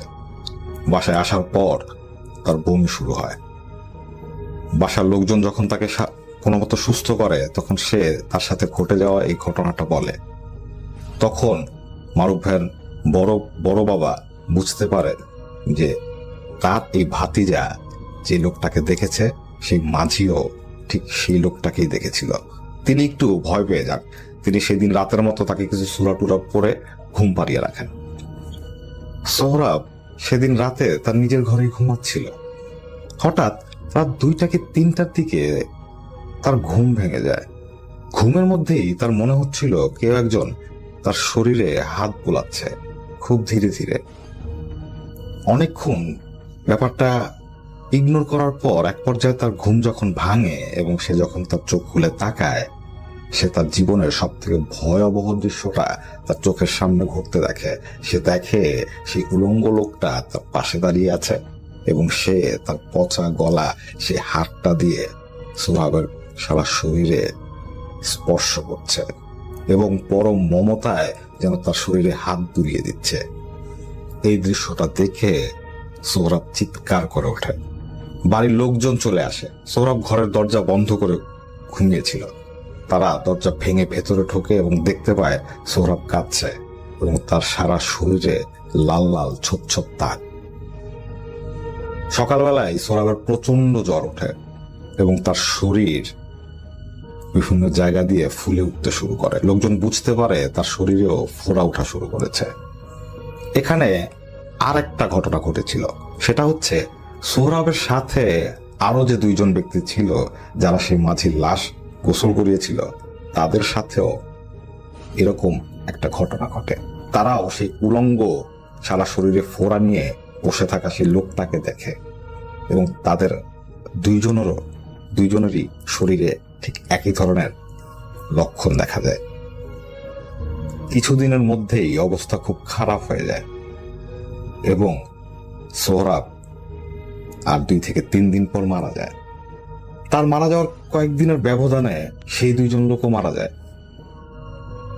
এখানে সব থেকে দুঃখের বিষয় হচ্ছে সোহরাব এবং সেই 2 জন লোকের শরীরের বা মৃতদেহের গোসল যারা করিয়েছিল, তাদের সাথেও ঠিক একই ধরনের ঘটনা ঘটা শুরু করে। গ্রামের প্রায় প্রত্যেকটা লোক এই উলঙ্গ ভয়াবহ অবয়বটাকে তাদের গ্রামের বিভিন্ন জায়গায় দেখতে পায় এবং যারাই দেখতে পায় তারাই এই ভয়ানক রোগে কষ্টে ভুগে মারা যায়। পুরো গ্রামে একটা আতঙ্ক ছড়িয়ে পড়েছিল। সেই গ্রামের লোকজন তাদের জীবন নিয়ে খুবই শঙ্কিত ছিল। তারা জানতো না যে আগামীকাল ঘুম থেকে ওঠার পর তারা সেই অবয়বটিকে দেখবে কিনা, বা আজকে রাতে ঘুমাতে যাওয়ার আগে সেই অবয়বটিকে তারা দেখবে কিনা, বা তারা ঘুম ভেঙে তাদের ঘরের ভেতর সেই অবয়বটিকে দেখবে কিনা। এই ধরনের একটা অবর্ণনীয় আতঙ্ক নিয়ে সেই গ্রামের লোকজন দিন কাটাচ্ছিল এবং তাদের প্রিয়জনরা মারা যাচ্ছিল, এবং তারা যেভাবে মারা যাচ্ছিল তা কেউই সহ্য করার মতো, কেউই সহ্য করতে পারত না। গ্রামের লোকজন ততদিনে বুঝে গিয়েছিল যে এটা কোনো অশরীরের কাজ, তাই তারা বিভিন্ন কবিরাজ, তান্ত্রিক এদের খোঁজ করছিল। কিন্তু হ্যালো লিসেনার্স, আশা করি ঘটনাগুলো আপনাদের ভালো লেগেছে। আমি চেষ্টা করেছি বাছাই করে ঘটনাগুলো আপনাদের মাঝে শেয়ার করার। আমি প্রতিদিনই ঘটনাগুলো বাছাই করে আপনাদের মাঝে একটি করে এপিসোড শেয়ার করার চেষ্টা করি। যদি আমার ঘটনাগুলো একটু ভালো লাগে তাহলে অবশ্যই এই চ্যানেলটি সাবস্ক্রাইব করবেন। আর আপনারা কোথা থেকে এই ঘটনাগুলো শুনতেছেন যদি আপনাদের ঠিকানাগুলো জানান তাহলে আমি অনেক কৃতজ্ঞ হব। তাহলে আমি বুঝতে পারবো যে আপনারা কোথা থেকে কে কোথা থেকে শুনতেছেন। এছাড়াও আপনাদের মাঝে যদি কোনো ঘটনা থেকে থাকে তাহলে অবশ্যই আমাদের ইমেলে দেওয়া ঠিকানায় ঘটনাটা পাঠাবেন। তাহলে নেক্সট এপিসোডে আপনার সেই ঘটনাটা আমরা রাসেল ভাইয়ের মাধ্যমে অথবা আমরা নিজেরা পড়ে শোনাবো। তো ভালো থাকবেন, সুস্থ থাকবেন, এই প্রত্যাশায় আজকের মতো বিদায় নিচ্ছি। আল্লাহ হাফেজ। এদের খোঁজ করছিল, কিন্তু কেউই আসলে কোনো ধরনের সমস্যার সমাধান দিতে পারেনি। একবার তারা একজন হুজুরের সন্ধান পায় টাঙ্গাইল। মারুফ ভাইয়ের এই বড় বাবা সাথে আরো কয়েকজন মানুষকে নিয়ে চলে যান টাঙ্গাইল সেই হুজুরকে আনার উদ্দেশ্যে, কিন্তু তারা সেখানে গিয়ে সেই হুজুরকে পান না। পুরো গ্রাম আতঙ্কিত ছিল, তারা কোনোভাবে এই অভিশাপ থেকে মুক্তি যাচ্ছিল। এভাবে আবার বর্ষাকাল চলে আসে। ঠিক তখনই মারুফ ভাইয়ের এই বড় বাবা এক হুজুরের সন্ধান পান। সেই হুজুরের বাড়ি হচ্ছে চিটাগাং। মারুফ ভাইয়ের বড় বাবা চিন্তা করেন তিনি এই হুজুরকে নিয়ে আসবেন। তিনি অনেক কষ্ট করে সেই হুজুরের সাথে যোগাযোগ করেন এবং সেই হুজুরকে সেই গ্রামে নিয়ে আসেন। সেই হুজুর একা আসেনি, সে হুজুর তার সাথে আরো 6-7 জন শিষ্যকে নিয়ে এসেছিল। মারুফ ভাইয়ের বড় বাবা যখন সে কবিরাজকে সে গ্রামের দিকে নিয়ে আসছিলেন তখন সকাল 10টা কি 11টার মতো বাজে। সে হুজুর যখন গ্রাম সীমানায় পা দিল তখন হঠাৎ করেই সে হুজুর থমকে যান এবং তিনি একটু বিচলিত ভঙ্গিতে সামনে তাকিয়ে থাকেন। কিছুক্ষণ পর তিনি মারুফ ভাইয়ের বড় বাবাকে বলেন যে আপনাদের গ্রামে তো খুব ভয়াবহ বিপদ, এই বিপদ কিভাবে জোটালেন? লোকজন যে এখনো বেঁচে আছে এটাই তো আল্লাহর কুদরত। এই কথা শুনে মারুফ ভাইয়ের বড় বাবা ভয় পেয়ে যান। তিনি হুজুরকে খুব দ্রুত সেই গ্রামের ভেতর নিয়ে আসেন এবং সে হুজুর ঠিক করেন যে তিনি এই মারুফ ভাইয়ের বড় বাবার বাড়িতেই উঠবেন। সেখানে বসেই তিনি এই সমস্যার একটা সমাধান দেওয়ার চেষ্টা করবেন। সেই কবিরাজ মারুফ ভাইয়ের বড় বাবাকে কিছু সামগ্রীর ব্যবস্থা করতে বলেন। তার মধ্যে ছিল লাল কাপড়, মাটির হাড়ি, সিঁদুর, বিভিন্ন গাছগাছরা এবং একটা আয়না। সে কবিরাজ মারুফ ভাইয়ের বড় বাবাকে আরো সংগ্রহ করতে বলেন 7 ঘাটের পানি, এটা লাগবেই। এবং এই পানি সংগ্রহ করার সময়, অর্থাৎ যে এই পানি সংগ্রহ করতে যাবে সে হয়তো বিভিন্ন জিনিস দেখে ভয় পেতে পারে। কবিরাজ বলে দেন যে এসব জিনিস কোনো কিছুই বাস্তব না, শুধুমাত্র তাকে ভয় দেখাবার জন্য। ভয় পাওয়া যাবে কিন্তু ভয় পেয়ে সে পানি ফেলে আসা যাবে না, সে পানি নিয়ে আসতে হবে। অতএব এরকম সাহসী যদি কেউ থাকে সেক্ষেত্রে একমাত্র তাকেই যাতে পাঠানো হয়।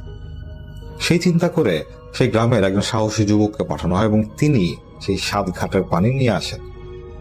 সেই পানি আনার পর সেই কবিরাজ তার রিচুয়াল করতে বসেন।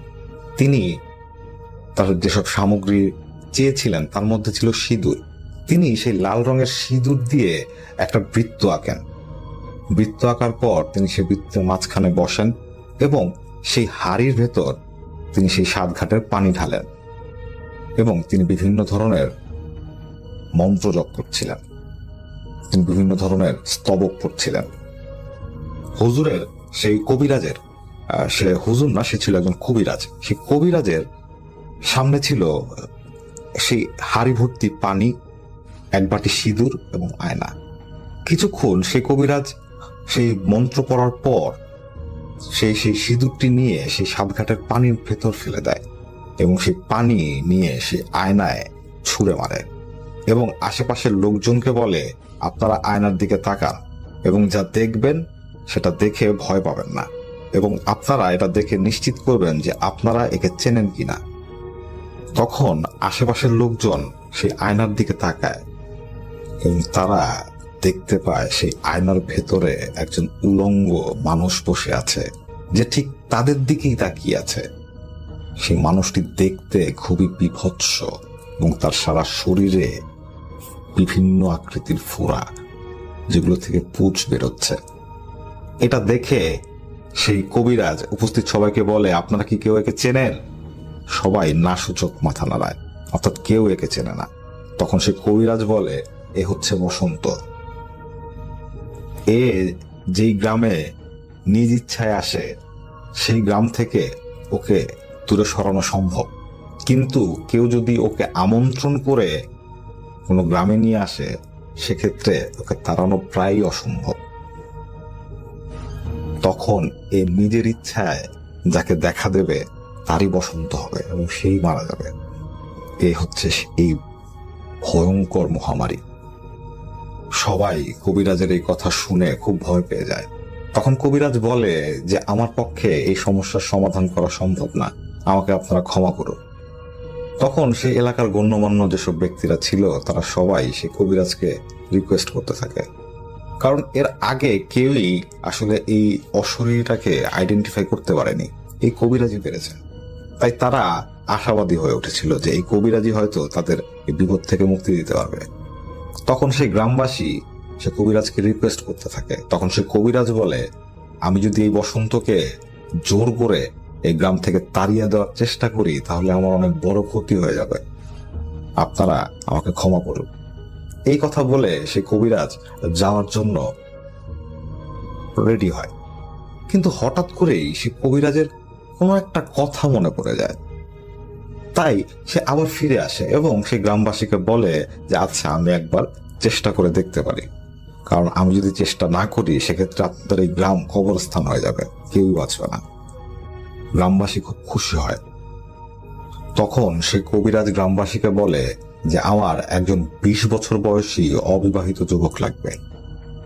গ্রামের সবাই যখন জিজ্ঞেস করে কেন, তখন সে কবিরাজ বলে যে, আমি সেই যুবকের উপর এক জিনের আসর করাবো।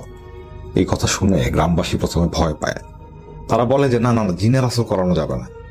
তখন সেই কবিরাজ বলে যে, আপনারা ভয় পাবেন না, এই জিন আমার খুব পরিচিত, আমার ওস্তাদ আমাকে এই জিনটি উপহার দিয়েছিলেন।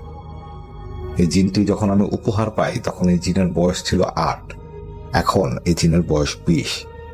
তাই আমার একজন 20 বছর বয়সী যুবককে প্রয়োজন। আপনারা ভয় পাবেন না, আমি আমার চেষ্টা করছি, বাকিটা দেখাই যাবে। তখন সেই 20 বছর বয়সী যুবককে পবিত্র করে একটা আসনে বসানো হয় এবং সেই কবিরাজ তার ঠিক সামনে বসে। বসার পর সে সেই যুবককে উদ্দেশ্য করে বলে, তোমার যতক্ষণ জ্ঞান থাকবে তুমি তোমার চোখ বন্ধ করে রাখবে, কোনোভাবেই তুমি তোমার চোখ খুলবে না। তখন সেই যুবক তার 2 চোখ বন্ধ করে ঠায় বসে থাকে আর সেই কবিরাজ তার মতো করে রিচুয়াল করছিল। এক পর্যায়ে উপস্থিত সবাই দেখতে পায় সেই 20 বছর বয়সী যুবক একটা আলাদা কণ্ঠে সালাম জানাচ্ছে, আসসালামু আলাইকুম। তখন সে কবিরাজ সালামের উত্তর দেয় এবং সেই কবিরাজ সেই জিনকে এই মহামারী সম্পর্কে জিজ্ঞেস করে এবং কিভাবে এরা এই ধরনের সমস্যায় পড়ল তার কথা জিজ্ঞেস করে। তখন সেই জিনটা সবাইকে উদ্দেশ্য করে বলে যে এই বিপদের কারণ হচ্ছে সে মারুফের বড় বাবা এবং সেই মাছি, কারণ এরা দুইজনই বসন্তকে আমন্ত্রণ জানিয়ে নিয়ে এসেছে এই গ্রামে। তখন সেই যুবকটা মারুফ ভাইয়ের বড় বাবার দিকে তাকিয়ে বলে, কিরে ভুলে গিয়েছিস কিভাবে নিমন্ত্রণ করে ডেকে নিয়ে এসেছিলি তাকে, একসাথে নৌকায় উঠালি, পিঠা খাওয়ালি আর এনে ছেড়ে দিলি এই গ্রামে, কি ভুলে গেছিস? তখন মারুফের বড় বাবার মাথায় সেই রাতের ঘটনাটা ছবির মতো ভেসে ওঠে এবং তিনি বুঝতে পারেন যে সেই মাঝি তাকে কেন জিজ্ঞেস করেছিল সাথের লোকটি কথা বলছে না কেন।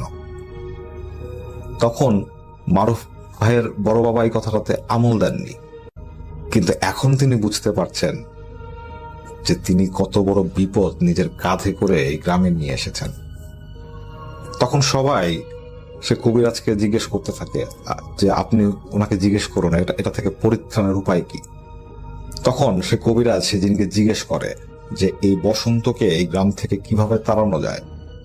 তখন সে জিন বলে এই কাজটা খুব কঠিন, কারণ তাকে নিমন্ত্রণ করে নিয়ে আসা হয়েছে এবং যখনই তাকে নিমন্ত্রণ করে নিয়ে আসা হয় তখনই তাকে তাড়ানো খুব কষ্টের হয়ে দাঁড়ায়। এই কাজও করা সম্ভব, কিন্তু খুব কষ্টের। বসন্তকে যেখান থেকে নিয়ে আসা হয়েছে ঠিক সেখানেই রেখে আসতে হবে। একমাত্র এটা করা সম্ভব হলেই বসন্ত এই গ্রাম থেকে যাবে, তা না হলে সম্ভব না। আমরা চেষ্টা করে দেখতে পারি। তখন কবিরাজ সেই জিনটাকে জিজ্ঞেস করে কিভাবে। তখন সেই জিনটা, অর্থাৎ সেই 20 বছর বয়সী যুবকটা যার ভেতর সেই জিনটা ভর করেছিল, সে কবিরাজের দিকে এগিয়ে যায় এবং কবিরাজের কানে কানে কিছু একটা বলে। কবিরাজ চুপচাপ সে কথাগুলো শোনে এবং কিছুক্ষণ পর সবাই দেখতে পায় সেই যুবকটা হঠাৎ করেই মাটিতে লুটিয়ে পড়ল। তখন সে কবিরাজ তার সাথে থাকা কিছু পানি সেই ছেলেটার গায়ে যখন ছিটিয়ে দেয়, ছেলেটা স্বাভাবিক হয়ে উঠে বসে। এদিকে সন্ধ্যা হয়ে গেছে। তখন কবিরাজ মারুফ ভাইয়ের বড় বাবাকে বলে যে আপনাকেই এই কঠিন কাজটা করতে হবে, কারণ আপনার মাধ্যমেই বসন্ত এই গ্রামে ঢুকেছে, তাই আপনাকেই এই বসন্তকে নিয়ে এই গ্রাম থেকে সেই জায়গায় রেখে আসতে হবে যেখান থেকে আপনি তাকে নিয়ে এসেছিলেন। পারবেন তো? এই কথা শোনার পর মারুফ ভাইয়ের বড় বাবা রাজি হয়ে যান, কারণ তিনি এটা বুঝতে পেরেছিলেন যে তার কারণেই তার গ্রামবাসী এই বিপদের মুখে পড়েছে। তাই তিনি সর্বাত্মকভাবে চেষ্টা করছিলেন যে কিভাবে তার এই গ্রামবাসীকে এই বিপদ থেকে রক্ষা করা যায়। তাই তিনি রাজি হয়ে যান।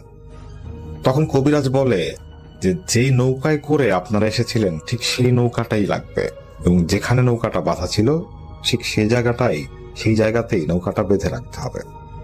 তখন সেই নৌকার খোঁজ পড়ে। সেই নৌকাটি একটা পুকুরে রাখা ছিল, কারণ বর্ষাকাল শেষ হয়ে গিয়েছিল, পানি কমে গিয়েছিল, তাই এই নৌকাটাকে নিয়ে পুকুরে রাখা হয়েছিল। সে পুকুর থেকে নৌকাটা উঠানো হয় এবং নদীতে নিয়ে আসা হয় এবং যে জায়গায় পূর্বে এই নৌকাটা বাঁধা ছিল ঠিক সেই জায়গায় নৌকাটা বাঁধা হয়। কবিরাজ এরপর 7টা মশাল জ্বালাতে বললেন। গ্রামবাসী 7টা মশাল জ্বালায়। তখন কবিরাজ তার সেই 7 শিষ্যের হাতে সেই 7টা মশাল দেন এবং বলেন তোমরা এই গ্রামের উত্তর দিক থেকে দক্ষিণ দিক পর্যন্ত হেঁটে যাবে এই মশাল হাতে, এবং তোমরা যখন হাঁটবে তখন তোমরা একটা মন্ত্র পড়তে থাকবে, কিন্তু সাবধান, মন্ত্র ভুল পড়া যাবে না। যদি কেউ এই মন্ত্রটা ভুল পড়ো তাহলে আমাদের সবার উপরই খুব খারাপ ধরনের বিপদ ঘটবে, সুতরাং তোমরা সাবধান। তখন সেই শিষ্যরা সেই গুরুর কথা মানে এবং তারা তার কাছে ওয়াদা করে যে তারা এই কাজ করবে এবং তাদের কোনো ভুল হবে না।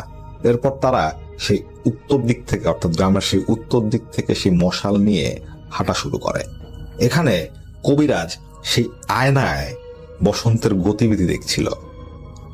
কবিরাজের পাশে গ্রামের আরো গণ্যমান্য কিছু লোক বসেছিল এবং তারাও ঠিক একই জিনিস দেখতে পাচ্ছিল। তারা দেখতে পাচ্ছে উত্তর দিক থেকে হেঁটে হেঁটে সেই উলঙ্গ অশরীরী অবয়বটা হাঁটতে হাঁটতে দক্ষিণ দিকে এগিয়ে যাচ্ছে, ঠিক যেখানে সেই নৌকাটা বাঁধা।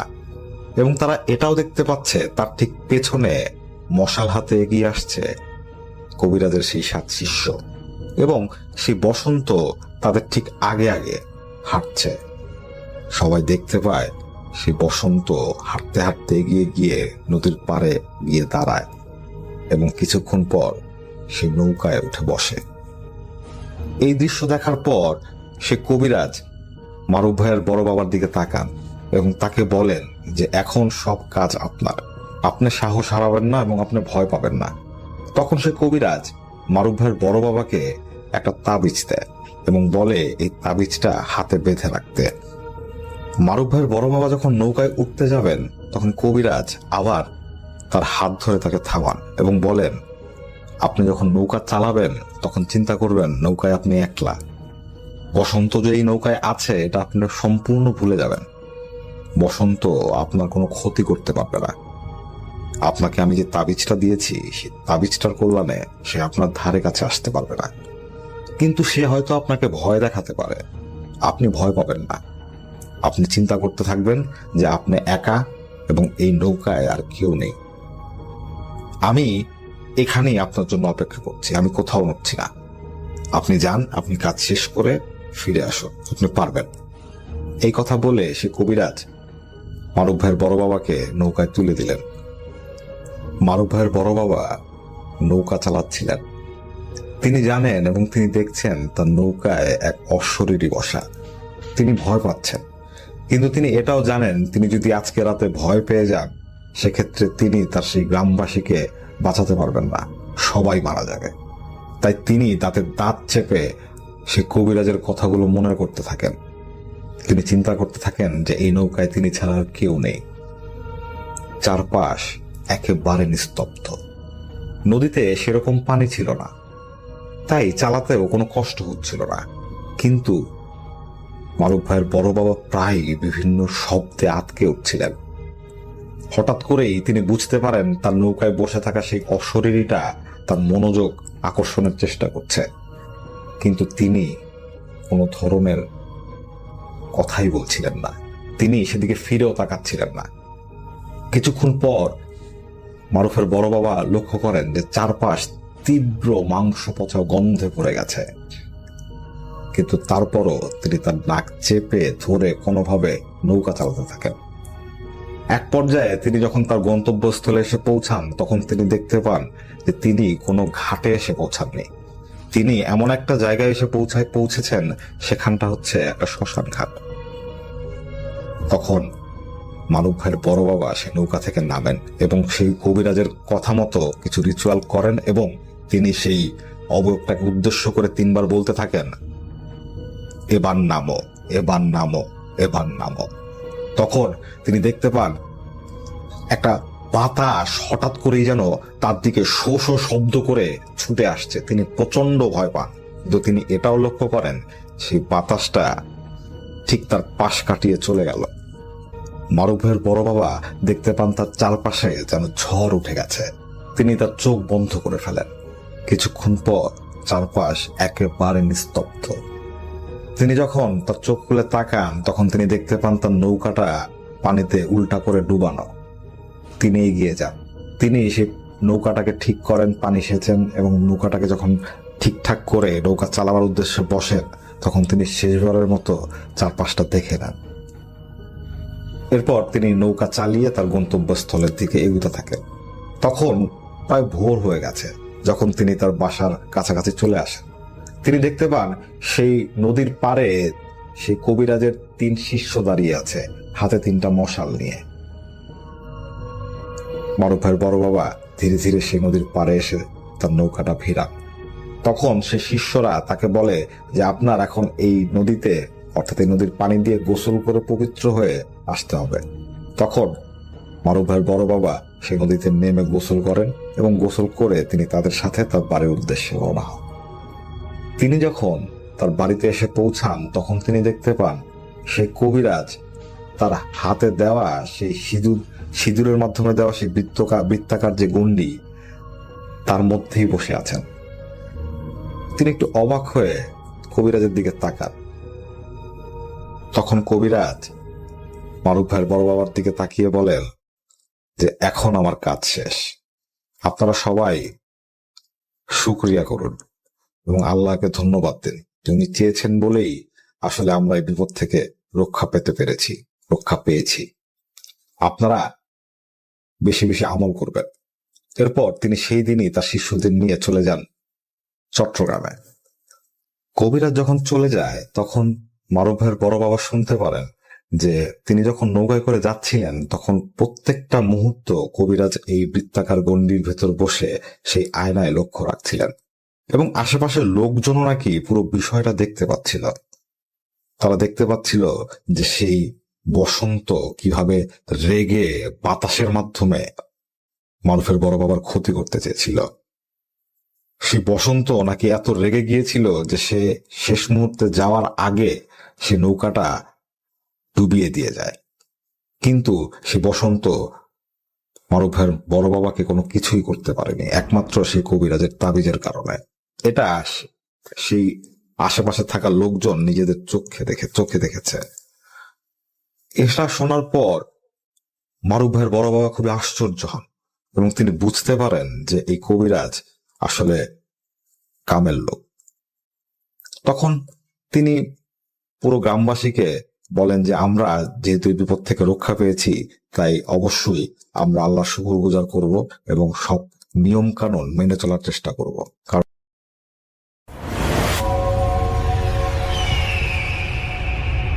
হ্যালো লিসেনার্স, আশা করি ঘটনাগুলো আপনাদের ভালো লেগেছে। আমি চেষ্টা করেছি বাছাই করে ঘটনাগুলো আপনাদের মাঝে শেয়ার করার। আমি প্রতিদিনই ঘটনাগুলো বাছাই করে আপনাদের মাঝে একটি করে এপিসোড শেয়ার করার চেষ্টা করি। যদি আমার ঘটনাগুলো একটু ভালো লাগে তাহলে অবশ্যই এই চ্যানেলটি সাবস্ক্রাইব করবেন।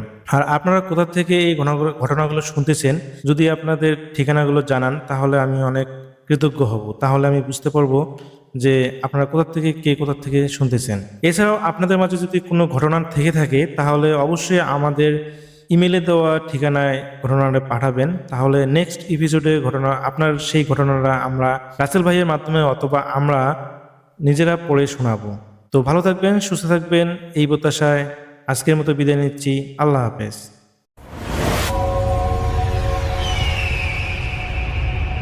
সো মাচ আপনার ঘটনার জন্য আপনাকে ধন্যবাদ। আমরা দেখতে পাচ্ছি যে আমাদের এইখানে আরো একটা ইমেইল আছে, সেই ইমেইলটা আমি একটু পড়ে শোনাতে চাই আপনাদেরকে এবং আশা করছি যে এটাও আপনাদের ভালো লাগবে। এবং আমি এরকম প্রচুর ইমেল চাই, আসলে ইমেল পড়তে অনেক ভালো লাগে এবং আপনারাও পছন্দ করেন আমি জানি, এবং যারা লেখেন তারা খুব চমৎকার করে লেখেন। এরকম ইমেল আমি প্রচুর চাই, প্রচুর, যেটা সত্যি ঘটনা হলে সবাই ভালোবাসেন আসলে। যাই হোক, আমাকে লিখছেন রাসেল ভাই নমস্কার নেবেন, আমি আশু যশোর বিমানবন্দর রোড আরবপুর থেকে লিখছি। আজই প্রথম ভূত এফএমে কোনো ঘটনা পাঠালাম। যদি ঘটনাটি আপনাদের ভালো লাগে তাহলে এই ঘটনাটি সবাইকে পড়ে শোনাবেন। ঘটনায় যাওয়ার আগে কিছু কথা বলে নিলে ভালো হবে। এটা আমার মেজ ভাইয়ের কাকি শাশুড়ির মৃত্যুকে নিয়ে ঘটনা। তারা আমাদের পাশের জেলাতেই থাকেন, কারণবশত জেলাটার নামটা বললাম না। মূল ঘটনায় যাবার আগে কিছু কথা বলে রাখি। আমাদের হিন্দুদের মৃত ব্যক্তিকে যারা শ্মশানে নিয়ে যায় তাদেরকে কাঠোরে বলে। আর আমাদের মারা যাবার 11 দিন থেকে শ্রাদ্ধের বিভিন্ন আনুষ্ঠানিকতা আরম্ভ হয়। 12তম দিনে মহাভোজের আয়োজন হয় এবং 13তম দিনে কীর্তন ও প্রার্থনা হয়। আর মহাভোজের দিন মৃত ব্যক্তির আত্মার উদ্দেশ্যে নিমন্ত্রণ করা হয়। ঘটনাটি ঘটে 10 নভেম্বর 2017 তারিখ শুক্রবার। মৃত ব্যক্তির ছিল নানান ব্যাধি, যেমন কিডনি নষ্ট হয়ে যায়, গ্যাসের সমস্যা, তার শরীরের ভেতরে অধিকাংশ জিনিসই নষ্ট হয়ে যায়, আরও অনেক সমস্যা যা ডাক্তারের হাতের বাইরে চলে যায়। আমরা সবাই জানতাম যে তার মৃত্যু অবধারিত। একটু বলে রাখি, তাকে বারান্দায় একটি খাটে থাকতে দেয়া হতো এবং সাথে বাড়ির অন্য সদস্যরাও থাকতো। হঠাৎ 10 তারিখ সকালে তিনি পরলোক গমন করেন। সমস্ত বাড়িতে এক অন্যরকম পরিবেশ। দূর দূর থেকে আত্মীয় স্বজনরা বাড়িতে এসে জমা হচ্ছেন। যথারীতি সব কাজ শেষে তাকে শ্মশানে নিয়ে সমাধিস্থ করা হয়। বাড়িতে আস্তে আস্তে লোকের সংখ্যাও কমে যায়। চারিদিকে থমথমে পরিবেশ। কেবল তার মেয়েরা মায়ের শোকে আর্তনাদ করছে। মৃত ব্যক্তি মারা যাবার আগে তার বোনকে আসতে বলেছিলেন দেখবে বলে, হয়তো কোনো কারণে সে আসতে পারেনি, কিন্তু মারা যাবার পর সে এসেছিল। সেদিন রাতে ওই খাটেই তার বোন এবং মেয়ে ঘুমায়। এত সময় সব ঠিকঠাক চলছিল। রাত বেড়ে ঘড়ির কাঁটা যখন আনুমানিক 2টার দিকে, তখন হঠাৎ ঘরের চালে খুব জোরে সোরে একটা আওয়াজ হলো, যেন কেউ চালে ইট মারছে। এতে মোটামুটি সবাই জেগে গেছে, কিন্তু সবাই যে যার মতো চুপ করে শুয়ে থাকে। ওই আওয়াজটাকে কেন্দ্র করে সবাই কেমন যেন ভীত হয়ে যায়। ঠিক তখন থেকেই আরম্ভ হয় অস্বাভাবিক ঘটনা। প্রথমে বারান্দায় শোয়া সেই বোনের গায়ের থেকে আপনা আপনি কম্বল বারবার পড়ে যাচ্ছে, কেমন যেন অন্যরকম অনুভূতি হচ্ছে তার। বোনটি এবার হঠাৎ করে খেয়াল করে দেখে যে অন্ধকারে কেমন যেন মানুষের আকৃতি তার কম্বল ধরে টানছে। ভয় তার গলা থেকে কোনো আওয়াজ বের হচ্ছে না। অনেক চেষ্টা করেও সে কিছুই করতে পারছে না। এক পর্যায়ে ওই আকৃতিটা কম্বল দিয়ে তার গলা চেপে ধরেছে। ঠিক তখনই সে যা দেখে, তার জন্য সে প্রস্তুত ছিল না। সে দেখে যে তারই মারা যাওয়া বোন পুরো সুস্থ অবস্থায় তাকে গলা টিপে ধরেছে এবং প্রচণ্ড অন্ধকারে তার ওপর চাপ দিচ্ছে। আর কিছু সময় এভাবে থাকলে হয়তো তাকে আর জীবিত ফেরত পেতাম না। এমন সময় থাকা অন্য মহিলাটির গায়ে তার হাতের স্পর্শ করলে সে কিছুটা স্বাভাবিক হয়। তার সাথে এই পর্যন্ত তার পাশে মৃত ব্যক্তির এক মেয়ে তখনও ঘুমাচ্ছিল। এবার তার কাছে ওই আকৃতিটা যেয়ে বসে এবং তার মাথায় হাত বুলায়। যে মৃত ব্যক্তির বোন অসাড় হয়ে দেখে, কিন্তু সে কিছুই বলতে পারে না বা করতে পারে না। এটাও বলে রাখা ভালো যে ওই মহিলা তার ছেলে মেয়েদের খুব ভালোবাসত। তিনি নিজের ঔষধের টাকা দিয়ে ছেলে মেয়ের বউয়ের জন্য গয়না বানিয়েছিলেন। তারপর থেকে বাড়িতে সবসময় থমথমে পরিবেশ থাকতো। ঘটনা এখানেই শেষ হয়নি, এবার আরও রোমাঞ্চকর কিছু ঘটনা ঘটে। এবার শ্রাদ্ধের দিন বাড়ি ভর্তি সব লোকজন নিয়ম অনুসারে সব কাঠুরেদেরকে নিমন্ত্রণ করে মহাভোজে অংশগ্রহণ করার জন্য। আর সেই সাথে ওই মৃত ব্যক্তি ও অন্য প্রয়াত ব্যক্তিদের নিমন্ত্রণ করা হয়েছে। তাদেরকে সময় দেওয়া হয়েছে রাত 9টার সময়। রাত 8:30 মধ্যে সব কাঠুরে চলে যায়। খাবার পরিবেশন করা শেষ। মৃত ব্যক্তির এক জামাই উপহাস করে বলে, আরে মরা মানুষ কি কখনো খেতে আসে নাকি? আচ্ছা, আমি আজ দেখব কিভাবে ও এসে ভাত খায়। বেশ কিছু সময় পর সবকিছু ভালোই চলছিল। আস্তে আস্তে ঘড়ির কাঁটা 9টার কাছে পৌঁছায়। এবার বাড়ির পরিস্থিতি পাল্টে যেতে আরম্ভ করলো। ওই জামাই খেতে বসেছে, এমন সময় হঠাৎ তার পেছনে খুব জোরে একটা আওয়াজ হয়। কিন্তু অবাক করা বিষয়, আওয়াজটা যে কিসের তা কেউ আবিষ্কার করতে পারল না। এবার বাড়ির এক পাশ থেকে কেমন যেন গোঙানোর শব্দ আসছে। ক্রমশ আওয়াজটা বেড়েই চলছে। আস্তে আস্তে আওয়াজটা অনেকে একসাথে ঝগড়া করলে যেমনটা হয় তেমন মনে হচ্ছে, এবং একসাথে অনেকগুলো কুকুর যেন আওয়াজ করছে। সেখানে মাত্র একটি কুকুর ছিল এবং সেটা সবার সামনেই বসা ছিল। ওই কুকুরটাও ভয়ে ওই দিকে যাচ্ছে না। এবার রাত 9টা বাজে। সবাই খাবার দাবার খাওয়ার জন্য প্রার্থনা করে খেতে আরম্ভ করে। ঠিক তখনই সব আওয়াজ থেমে গেল। এবার যা আরম্ভ হলো, ওই পাশ থেকে সেখানে নিমন্ত্রণ করা হয়েছে সেখান থেকে কিছু অস্বাভাবিক শব্দ শোনা যাচ্ছে। অনেকটা মাংসের হাড় চিবানোর শব্দ, কটর মটর। সবাই এই শব্দ শুনতে পারছিল। তখন মৃত ব্যক্তির স্বামী ভাবে যে আসলে এটা কিসের আওয়াজ, সত্যিই কি সে এসে খাবে? তো তিনি ওই পাশে আস্তে আস্তে করে দূর থেকে তাকায়। তাকানোর পর সে যে দেখে, আমাদের সবাইকে হতবাক করে দেয়। সে তার মৃত স্ত্রীকে দেখতে পায় এবং সে সেখানে খেতে বসেছে। সেখানে মৃত ব্যক্তিকে নিমন্ত্রণ করা হয়েছিল সেখানে, এবং এটা তিনি শুধু দেখেননি, বাড়ির অন্য লোকেরাও দেখে এবং বাড়িতে যত লোক ছিল তারা সবাই প্রচণ্ডভাবে ভয় পেয়ে যায়। এভাবে বিভিন্ন ভীতিকর পরিবেশের মধ্য দিয়ে কাটে সারা রাত। তারপর থেকে আর তেমন কিছু ঘটেনি। এখন পর্যন্ত সবই ঠিকঠাক আছে। মৃত ব্যক্তির আসার প্রমাণ পাওয়ার জন্য ওই জায়গায় পাতলা করে মাটির প্রলেপ দেওয়া হয়, যাতে কেউ আসলে তার পায়ের ছাপ পড়ে যাবে। পরের দিন সেখানে পায়ের ছাপ পাওয়া যায়, মানুষের মতো পরিপাটি হয়ে খাওয়া ও অনেক নমুনাও পাওয়া যায়। এবং আমি নিজে না থাকলে হয়তো কখনো বিশ্বাস করতাম না এটা তাদের বাড়ির মধ্যে ঘটে যাওয়া ঘটনা। এবং অনেকে বিশ্বাস করতে পারেন এবং বিশ্বাস নাও করতে পারেন, কিন্তু আমি নিজে এই ঘটনার প্রমাণ। ভালো থাকবেন। কিছুদিন আগেও আবার একটা ঘটনা ঘটেছে, সময় করে লিখে পাঠাবো। তো এই ঘটনাটাই তিনি লিখেছেন এবং থ্যাংক ইউ ভেরি মাচ আপনার ঘটনার জন্য। আপনাকে অনেক ধন্যবাদ। চমৎকার কিছু ঘটনা নিয়ে, চমৎকার কিছু অতিথি নিয়ে আবারও ফিরে আসবো। সেই পর্যন্ত সবাই ভালো থাকুন, সুস্থ থাকুন, সুন্দর থাকুন। মোস্ট ইম্পর্টেন্টলি ফুর্তিতে থাকুন। টাটা।